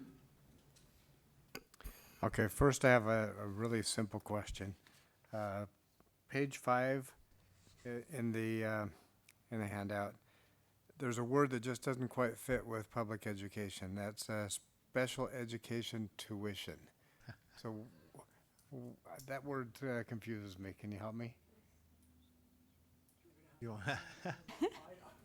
So are we charging families to provide no. special education? No, we are I can not. assure you, no. I saw the exact. I'm not sure what special education tuition Oh, is. you Somebody's wanna gonna help me. us out? Oh, just a fee for service. Fee for service that we charge them, or that we charge them for our program. Okay. Okay, that's other districts. Yeah, other Yes. districts that send in an is example right would be our Downey Deaf and Hard of Hearing program, to where we're the regional provider, so they're paying us to educate the kids over on our campus. Okay, that helps. Okay, then same concern that has been expressed with this declining percentage of our unassigned revenue. I look at that as a graph that goes beyond 3 years, and I'm very grateful that we are able to project out 3 years and be in the positive position. But if we had a trend line there, it wouldn't take too long before we're going to hit negative. And the fear is that negative numbers mean cuts to programs or staff, and so I'm really concerned that we're moving in that direction. I don't want to see us hit a year where the third year out we have a negative number and it looks like we're going to have to start reducing. Absolutely, and then that would, if that happens without you knowing it, then I have not done my job to inform you that is within our 3-year projection. If you look at our ending fund balance and go back, you'll notice that we had trending where it went up as well to the level that we got, and we can't continue that either. I mean, at some point you have to level, even 18.38% of our unrestricted balance. I mean, I love that from where I sit, but not all of our partners agree with that. These are manageable, and if that 21-22 something happens, becomes a negative, we would be in front of you way before that happens. Okay. But that's a good point, and that's why it's up here. It's going in the wrong direction. Yep. So another question, hypothetical, has nothing to do with the numbers that we're looking at today. We're watching what's happening with the stock market. The economy is taking a turn that we're not happy with. Is there a chance that the governor could come back with a different set of numbers in the next month or two, based on projections? I would say no, and that's a Proposition 98 function. The way it works, it's not necessarily how much dollars are in the state budget, because if you look now and look at how well the state's doing, we're projected to do worse next year than this year. So it's a function. There's a lot of formulas going on. The state does receive a large bulk of its revenue from capital gains. And so as those change, then obviously dollars would not be pouring into the state as quickly, which means, but I don't think it would impact Prop 98, the calculation. It means the state would not be able to fund Proposition 98, like what we went through, where then we were in deficits, we were in deferrals, we were in, so that could impact their cash flow, but it doesn't have an impact on our Proposition 98 calculation, so to speak, because that's based on a whole different set of variables, if that makes sense. Yes and no, because those are dollars that come to the state in order for it to fund Proposition 98. Yeah. Proposition 98 drives how much we get. The local control funding formula only disperses it. That's how it gets dispersed. Proposition 98 determines the level of funding for education. And if the state can't afford it, if capital gains, which is one of their largest revenues, were to be cut, then the state can't afford that commitment that is in legislation. I mean, and they would then have to vote to reduce Proposition 98. Okay, thank you. Which we will survive through. I also want to just two follow-ups, comments on that, and Mrs. Early, if I'm off, let me know. You can correct me in public. You've got the thumbs up. So first off, Trustee Brown, if you take a look at economic uncertainties in 18-19, that was 12 million, and then we took a big chunk of money and we put it in the savings account, and it's 25 million. So when we take a look at the declining, and yes, we are declining. I do admit to that we are declining, but also recognize we wrote a big check of $12 million and put it in another account. So that's kind of suspended. So while yes, it went down, the money's still there. Am I correct? Absolutely. I would never disagree with my superintendent. But if you go to the top line, and this is, I mean, if you go, that is our fund balance. And look at the fund balance. It's going down, but it's going down at a very small amount. I mean, a manageable level. Dr. Noguchi's right. The economic uncertainties line, we doubled. I mean, to account for, okay, what happens if the state were to come out with something and start cutting our dollars? I mean, at least we have a little bit there that we can tap into. And one more thing, thank you for that. The other piece is, while we all appreciated Governor Brown back in the day, he left a very healthy war chest that our current governor is not breaking into. In fact, he's adding dollars to. While we all have post-traumatic stress from the last recession, and we all do, because it was brutal, it was bad, it was hard for families, it was hard for our families, and as we watched people lose their homes and their cars and you name it. We are in a very different position. And not to say we don't want to be conservative. I do want to be conservative. I want to make sure that under my leadership and your leadership that we remain stable. I also want to caution us, just like we do with the coronavirus, not to go to the end of the continuum in worry, because we do have a different paradigm. We have a very large saving at the state. We have a solid savings here, but we have to watch the bottom line. And this year, you've seen there's been multiple ways that we've found $1 million here and $2 million there and $2 million, in different places. And we're going to continue with that as we go through the recommendations, which will be at the next board meeting or the following board meeting. Around the budget study committee recommendations. Mr. Shirley's not going to be here at the next board meeting, but the following one, we're going to bring back those recommendations, which also have additional savings that we're going to see. So I just wanted to frame that because it does look bleak, but but there's a context behind that too. So thank you. Thank you. Trustee Walker?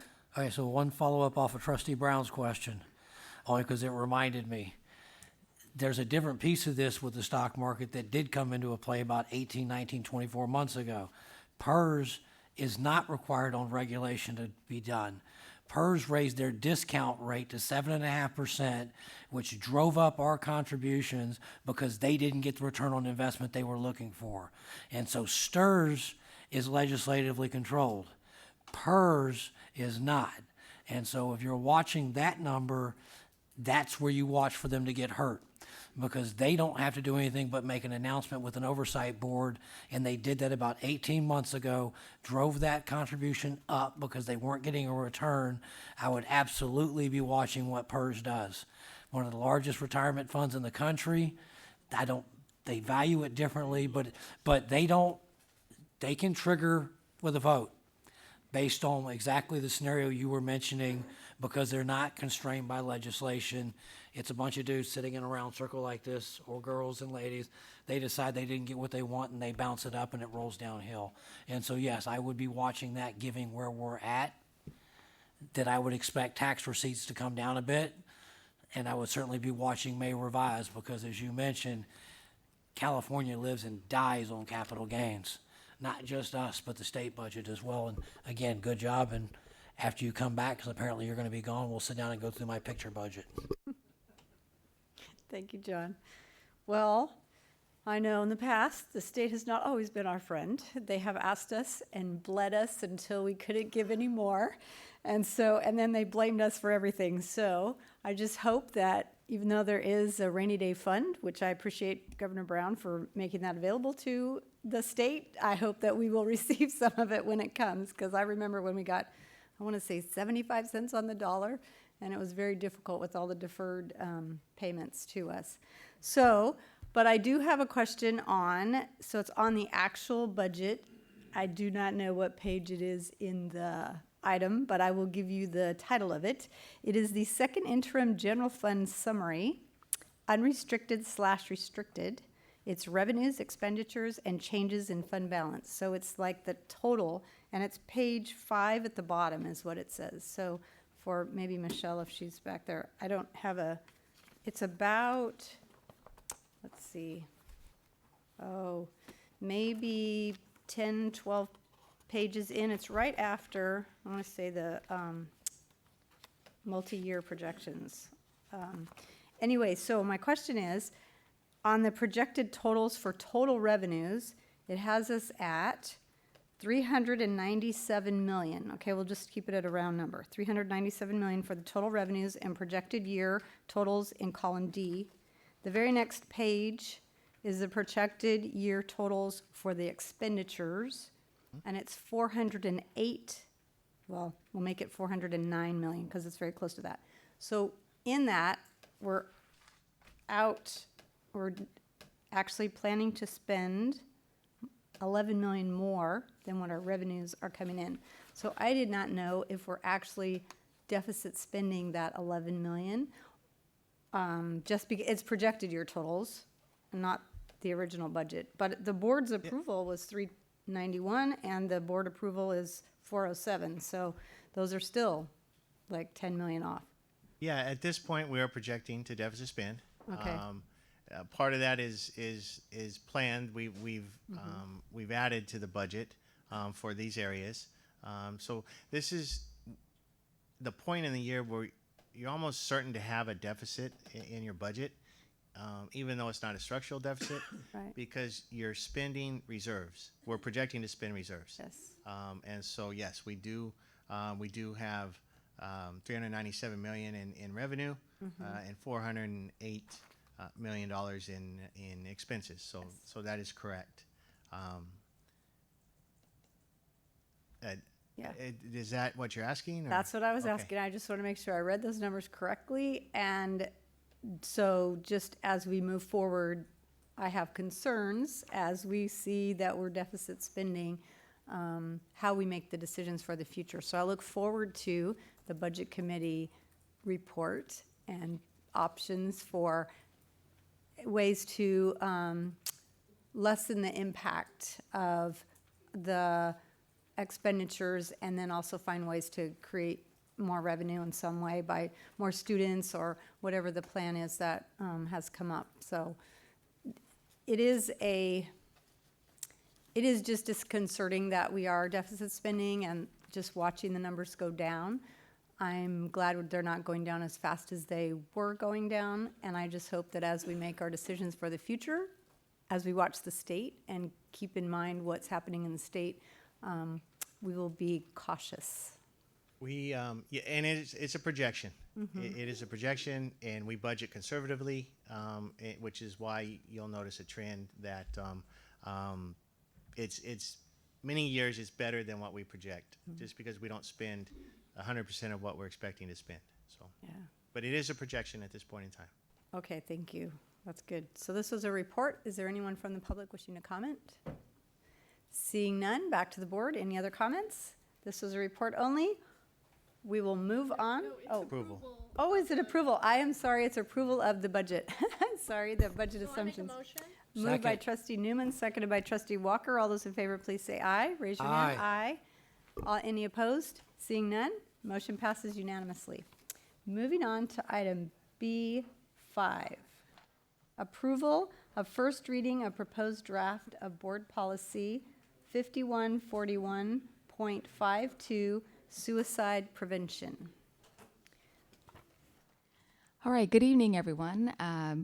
Board President Marks, trustees, superintendent, and cabinet, and Danielle Hinkle, Senior Director, Student Support Services. And as you mentioned, I'm here to request approval of the first reading of the draft revision of Board Policy 5141.52. The suicide prevention policy is being revised due to a recent update to the gamut CSBA language, and the revisions are also a requirement from the Federal Program Monitoring Review Team with the California Department of Education. In short, this board policy ensures that we are working collaboratively in coordinating suicide prevention and intervention strategies, primarily in the form of staff training as well as support for students in helping them better manage problem solving and coping skills in support of their health and well-being. Intervention strategies also include procedures for addressing suicide threats or attempts at the school site. This type of crisis intervention is managed through our Child Welfare and Attendance Office in coordination with the Aspiranet, which is an outside organization. There are minimal changes to language in this policy that are highlighted in red, and I'm happy to answer any specific questions that you may have regarding these changes. Trustee West. First, I want to thank you for the update, because I think this is vital in our schools today. It's super important. I just had one question on, I don't know what page it is, but it talks about the provision of information to parents and guardians regarding the risk factors and warning signs. How do we anticipate informing parents of the risk factors and signs? So if we have a student that's in crisis or even one that is approaching crisis, certainly our school teams, whether that be counselors, administrators, et cetera, would be reaching out to parents. We could certainly improve in this area to be providing parents with information. Mady Herrera's office also does coordinate different parent events and meetings, and she covers oftentimes topics such as suicide or suicide prevention. I just think it would be nice to have a preventative measure instead of waiting until the students are in crisis, to have something available for parents on signs to look for at home. Absolutely. Because a lot of parents don't know, and their kids might be in crisis and they're not aware. Maybe on a website or something. Thank you. If I could add as well, we're doing a social media presentation this Thursday, and it's part of it is about like threats and consequences, but I'm also incorporating some information on that, especially in the light of cyberbullying, and it includes information on signs that parents can look for in terms of possibility of suicide or depression. Yeah. And that's this Thursday. Thank you. I saw that. I actually was going to try to come to that if I could. You know, just I think it's great that we're doing this. I just know that when we try to inform parents of things and we have meetings or workshops, a lot of times the parents who need the information don't attend. So I'd just like a way for us to reach out so that parents can get the information without having to leave their home, or in a pretty easy way. And I'm not sure what that answer is. But That's a really great idea, Dr. West. I think that that's something that we can look at. This is the first time that we're doing a presentation like this, but maybe in the future that we do it, we can video it and then perhaps post it or have a link for people to go to as an additional resource. Thank you. Trustee Newman. I just wanted to piggyback on what Dr. West was saying, but just talk about maybe some things that we are doing. Like this year, our student ID cards, don't we have something about suicide on the back of that? Yes, it's actually a state law, new state law Yes. that we have to on all student ID cards for junior high and high school students. We have to publish the suicide prevention phone number. And in addition, starting next year, we'll also be including, as required by state law, the domestic violence hotline number. Right. And the students, so the board members who don't have kids in our schools, the student ID cards are something that our students are readily, encouraged to keep with them at all times. They need to use them to go into games. They need to use them to do any activities at their campuses. When they're checking out materials from our library or computer things. I mean, their student ID cards are very important. So this is not something that goes in a drawer and doesn't come out. It's with the students. So that has that information on it. The other place where parents could go, we have some information provided in our student handbook that gets home? We do have some information in our There is student some in there. handbook, but I certainly agree that we could beef up our links to information to inform parents.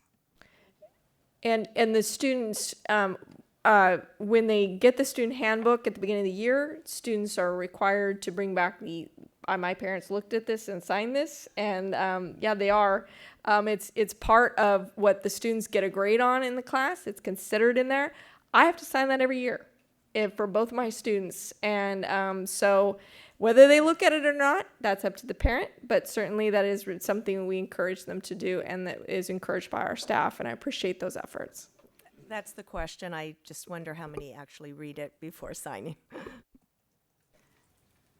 Trustee Brown? So we addressed the issue of the parents and informing them of what to look for. How well are we also informing our student population, because it's them looking out for each other that many times will be the best indicator. So where and how do we do that, and is that addressed adequately in our? The biggest bulk of education occurs really at the high school level. In our freshman health classes, there's an entire unit on the mental and emotional health for students. And that covers everything from effective communication, understanding coping strategies and coping skills for behavior. It does include information about suicide awareness. And in that discussion through health classes, they also talk about the various supports, both on campus and off campus, that students would have access to. So as we've witnessed the events throughout our nation of school shootings, and issues that have happened on campuses throughout the country, I've noticed more awareness among the students themselves and their willingness to speak up. Absolutely. And I'm appreciating the fact that we have a unit in 9th grade, but it seems to me that we need to somehow weave this into our curriculum every year for every student. How can we do that? Well, we would need to determine the best time, especially if I'm thinking about elementary age students, what would be appropriate, grade level appropriate information to provide with them. But we do have a lot of resources and support even at our elementary levels with our student assistance specialists and some of our other behavior and mental health clinicians that come on to support students. So we do have support and information available at that level as well. It just doesn't, it's not delivered in the same manner as it is for the high school students. Trustee Lopez? I'm hearing everyone talking, and I think about mentorship, like investing more into mentorship, and I think you mentioned you talking about the age, and then we talked about it many times that middle school, we mentioned it earlier, middle school is a very transformative years where kids are going through so many things and focusing on this type of and it doesn't have to be necessarily illustrated specifically around this, but providing more mentorship opportunities in those key stages of an individual's life, I think will affect all these things. And Trustee Irvin, I mean, I would like to, see if maybe our heads come together. Maybe we can do a study about how much mentorship impacts, like we did around what we did with Dr. O. I would like to see how that looks like if we talk about a program around mentorship. But I mean, maybe this is me thinking big at the moment. But I think about just the work that we need to do around mentorship and how that hits so many of the factors that kids are facing. And to your saying what age, I mean, I would think and I would want to see something around middle school, right? Where there's real formative change for an individual. Thank you. Trustee West? Sorry, I know it's getting late, and you don't have to respond to this. When you do the high school curriculum with the mental health and the suicide, I would love to see a piece in there on sex trafficking, because I think that's becoming very big in this area, and a lot of our children are in danger, and I think they're not aware of some of the signs. So it's just something that can be a discussion later. Thank you. Thank you. I appreciate that. We do have facilitators coming in and doing sex trafficking talks for our students so that they can become aware, and also at least kind of make the staff a little bit more aware too of others in their classes that have changed behavior. So that's been helpful. Trustee Brown? So there's one word that I really like in this policy draft. We've had the play back and forth between the shalls and the mays, and I think that if there's one place where shall has to override, it's in is it the very first page where may is crossed off and shall. Yes. We must do this, and so shall is very important there. Thank you. Yes, I appreciate that. And I also thank you to Mr. Herbst for giving us the report. I had asked for a report. We used to receive a yearly report on suicide, students that attempted suicide or had been or were in danger to themselves or others. And we had a report that used to be done annually so that we as a board were aware of the number of students, the age groups, and some of that criteria. And it was helpful because it was done by the county, I believe, and I won't say the name of the person that I think did it, but he was great. And I asked that because I wanted us as a board to have an awareness of where our students are today, and then be able to, in the future, at least compare, is what we're doing being effective or not? And I know because we haven't had that report in a really long time, that it was not as easy as I thought to get that information from those that are providing services for us. Sure. So I hope that in the future we can get more information on that. And even though it doesn't say in here that we're going to have an annual report, it only says that we will update this policy every 5 years. I actually would like an annual, at least an update to the board so that we still become aware, even if it's in a Friday board backup. I appreciate that because it keeps us in the loop of what's going on. And then if we need to modify something with our students or our classes, then I think we should do that. Such as, 10 years ago, human trafficking wasn't what it is today. So it was not even on anyone's radar 10 years ago. I can't even say it was on anyone's radar 5 years ago, but it was happening. But now we're much more aware, and to help our students at least be in a place where they can find help. So that's good. And then any other students that are struggling in other ways. So I think this is a good policy. I hadn't heard anyone ask for suggestions for changes. So I don't know if you would like an annual report or not. I know some of our other ones do. If you don't, we don't have to put in the board policy. I just am asking that from the staff if that's something we could do on an annual basis. So it doesn't need to be in the policy. I'll make the move. To approve this. Okay, so 5141.52. oh, public. Sorry, I apologize. Public. I apologize. My own fault. Oh, Trustee Walker. Have you got the public back to us? Yes. Okay. I think the one comment I would make is what I think encourages me on this topic is our students. And I think that if as a parent, and I've got a high schooler and one that just left, I think our students, they watch out after each other probably about as good as anything else. If they see a friend that's off kilter, they'll go over. And I think that in a lot of cases, I certainly see it and hear it. They'll pick up the phone, they'll call. And I think that's just something worth acknowledging with our students. They're really good about telling an adult when something goes sideways, and they're pretty good about watching out after each other in a high school. Junior high might be a little trickier, but I have a lot of faith in them, and if you're going to make a motion, I'll second it. Well, we're not, we're going to public first, but I do, just along the lines that you're talking about, our staff has been very well trained. I know that they notice when there's something written or some kind of action that students or verbally, they're made aware of that. They go to try to find help to be able to help that student. And I just really appreciate that, because I know that's a hard place for our teacher to be in, but I appreciate that they've been trained to be able to know and recognize the signs. Ms. Martinez. Thank you. Debbie Martinez from We Are La Raza Parents Union. This is a very delicate subject, and I want to thank you, Danielle, and the governing board for paying attention now, because I have been trying to push behind the scenes. If you notice, I wasn't here for a whole year. I gave Dr. Noguchi her space so that this way we can start to rebuild.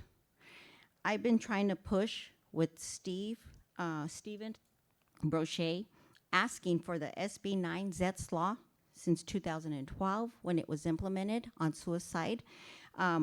I was asking for policies, regulations under that part of it. It's no strange to say that we have buried children from this district that have committed suicide. That in itself was heart-wrenching, because I attend those funerals. Mady Herrera, you can push her off to the parents, but there's 26 sites and only one Mady. Where's our voice for the parents? When something happens, instead of parents being involved and engaged, 911 gets called because our children are suicidal. Once 911 is called at the sites, according to Dr. Noguchi, it's out of their control. When our parents have to drop off our children, mandated to send them to school, we're trusting in the custody of this district that our children once again are safe.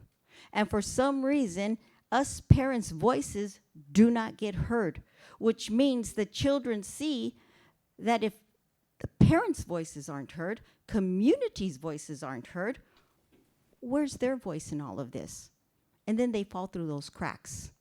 If they're not educated, they don't get the right jobs.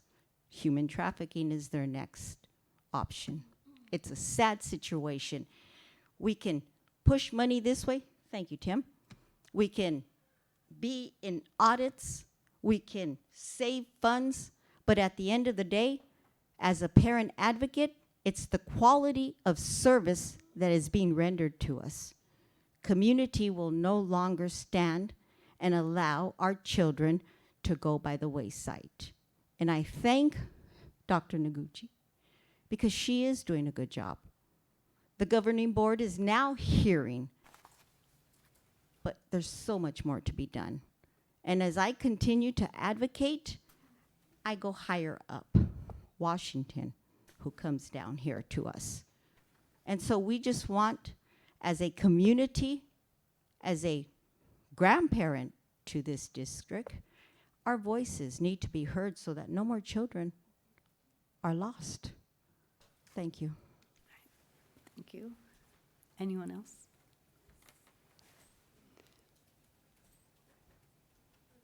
Good evening again. Rose Mitchell with NAACP as Education Chair and retiree of Behavioral Health. I have talked with Mady Herrera, and Mady has talked with Ms. Hinkle, and I've talked with David, with Collins. Collins, thank you. And the ACLU in Modesto, who referred me to ACLU, at ACLU in Oakland, and I've met with Laura Divin, I think, and we've emailed each other. We are working together. I'm getting a team together to present a suicide prevention conference in September for middle school and high school, looking at the increase in African American suicides as well as LGBTQ suicides or attempts or plans or ideas.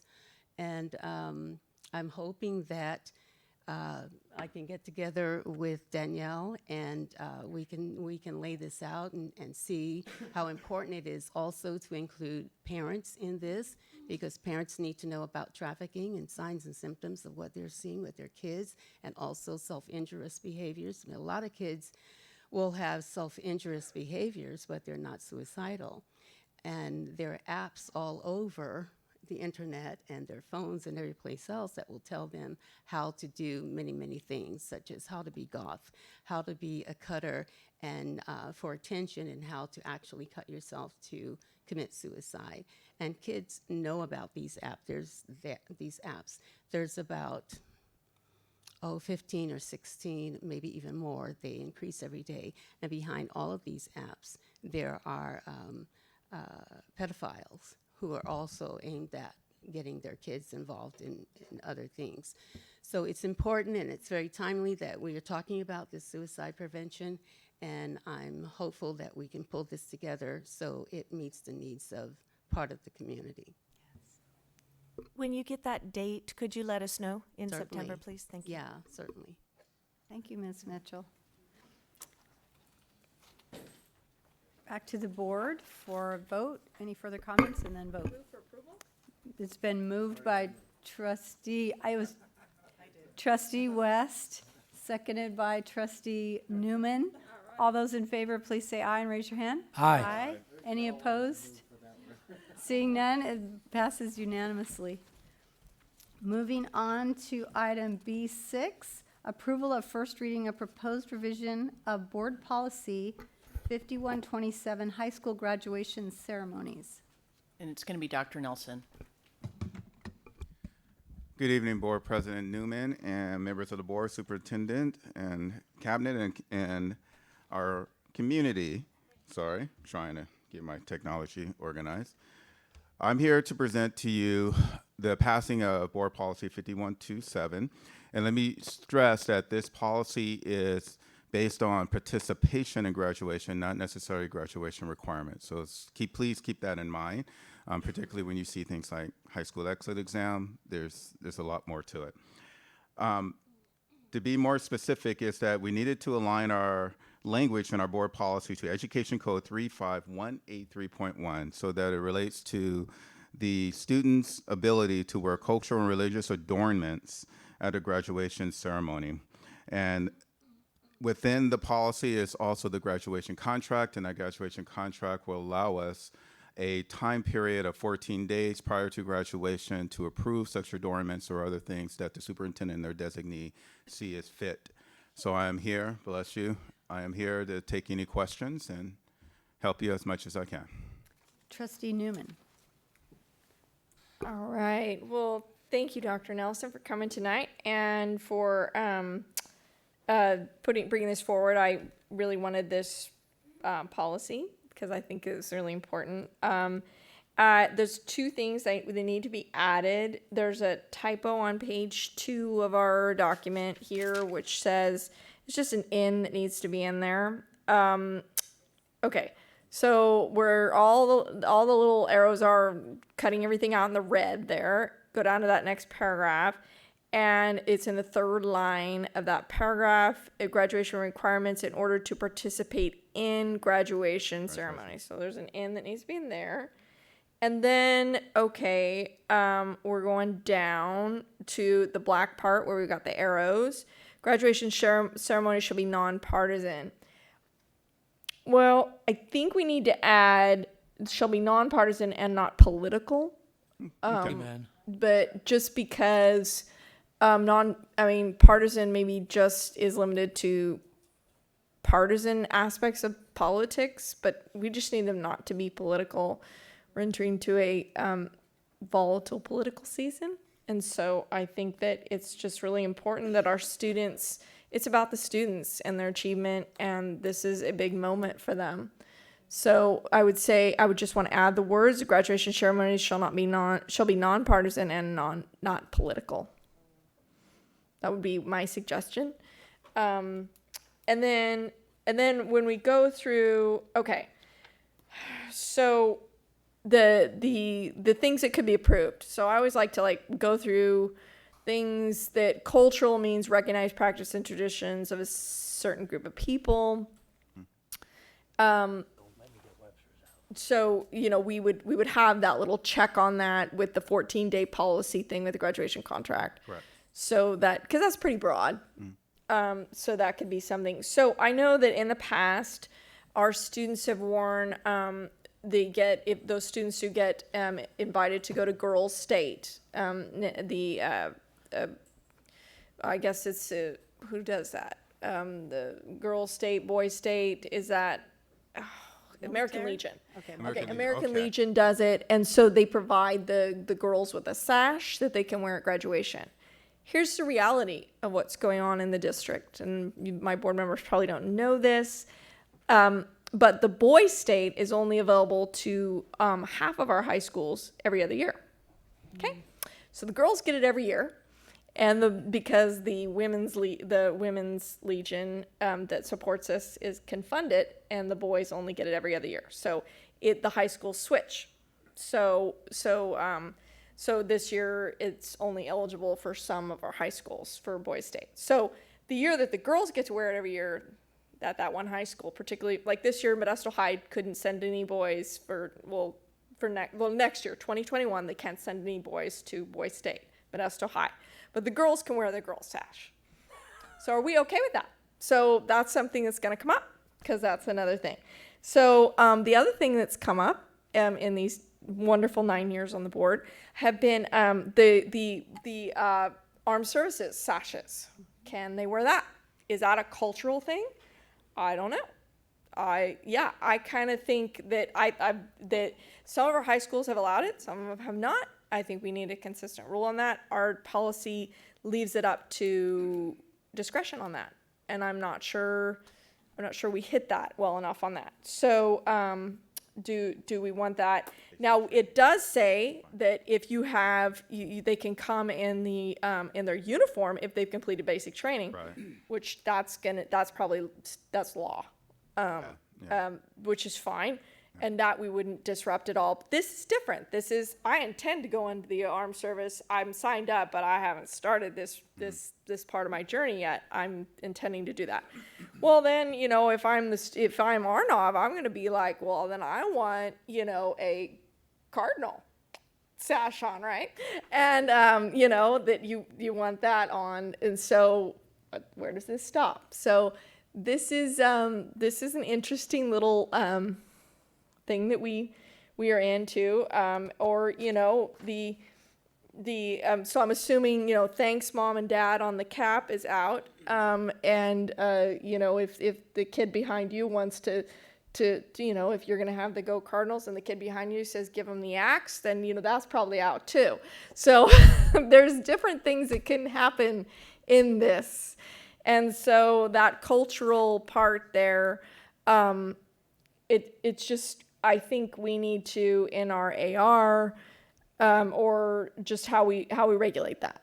And so particularly the girls' state, boys' state thing, and then the armed services, I think needs to be addressed. That's my points. Okay. Thank you.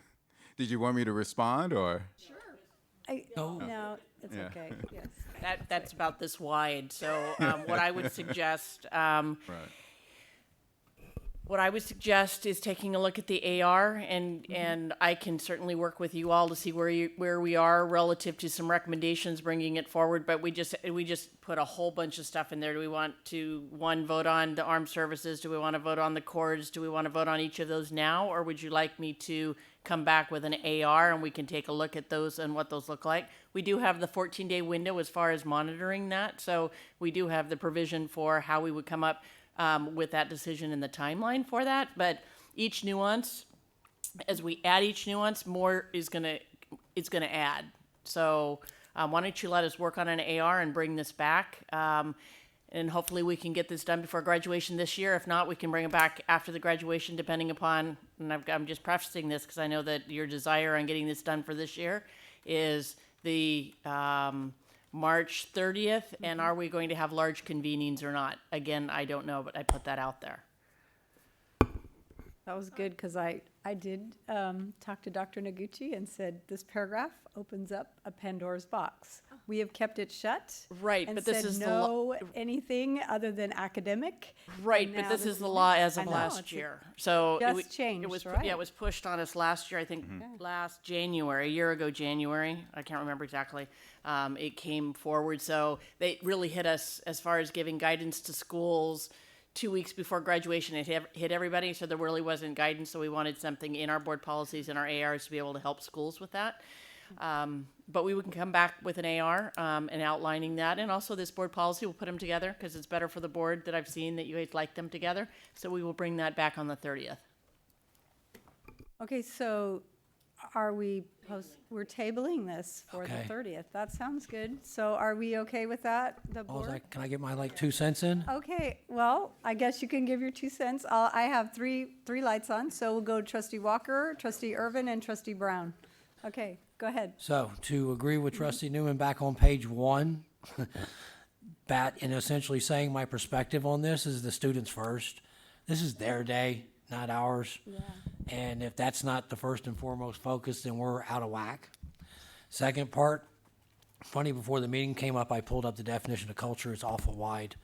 But I would think that the military issue, I think, is fairly straightforward. I've got JROTC coming in at Bayer. I think that's reasonable. I think it's academic to a degree. I think that at some point, if students are going to get goofy and write things on their hats, that we trust that staff is going to deal with some of this. No, that And does not, we don't this does not fit with the No, hats. This but I'm is just talking not- about what yeah. Trustee Newman was talking about. Somebody writes something, now I got a Stanford, now you got an act, now you got this, now you got that. I got teenagers, I understand some of this, but I think if first and foremost, it's the student's day. Don't go goofy, don't get unreasonable, be sound. Don't micromanage it, don't macromanage it. Let's keep this between the lines. This shouldn't be any more difficult. And if folks are really trying to make it difficult, I think that's counterproductive for everybody. And you've lost track of it's the kids' day, not ours. And that's my take on all this. Keep it between the lanes, be smart, don't get crazy. Trustee Irvin? Just wanted to elaborate on the military, because the sashes they get, like when I was at Davis last year, several of them had the military sashes on, and they can only wear those. They've already taken the oath, and boom, they wear the sash, and then that's going to become, also with the new JROTC when they graduate. They have special regalia that they get as well. I've been to a number of, at Western Ranch. I went to Edison and their graduation with the JROTCs. They have something as well. So, yeah, we have to get a lid on Pandora's box somehow or another. Yes. Trustee Brown? So just as we're looking at the ARs, I did notice in our current AR there was reference to flower lays and money lays and candy lays and all those extra decorations. But what I couldn't figure out is if they were allowed or not. So it seems to me that it's appropriate for those to be given after the ceremony. But I think we you're gotta right. make sure that that's right. It's like post-game picture time. Yeah. I would agree, because you see them out there, but it's always after, you would hope. So just to summarize, and President Marks, I'd love to hear any clarification. So first, in adding, and again, we'll wordsmith this to try to get us to a good spot. So making sure that we've got the politician piece, keeping the politics out of graduation.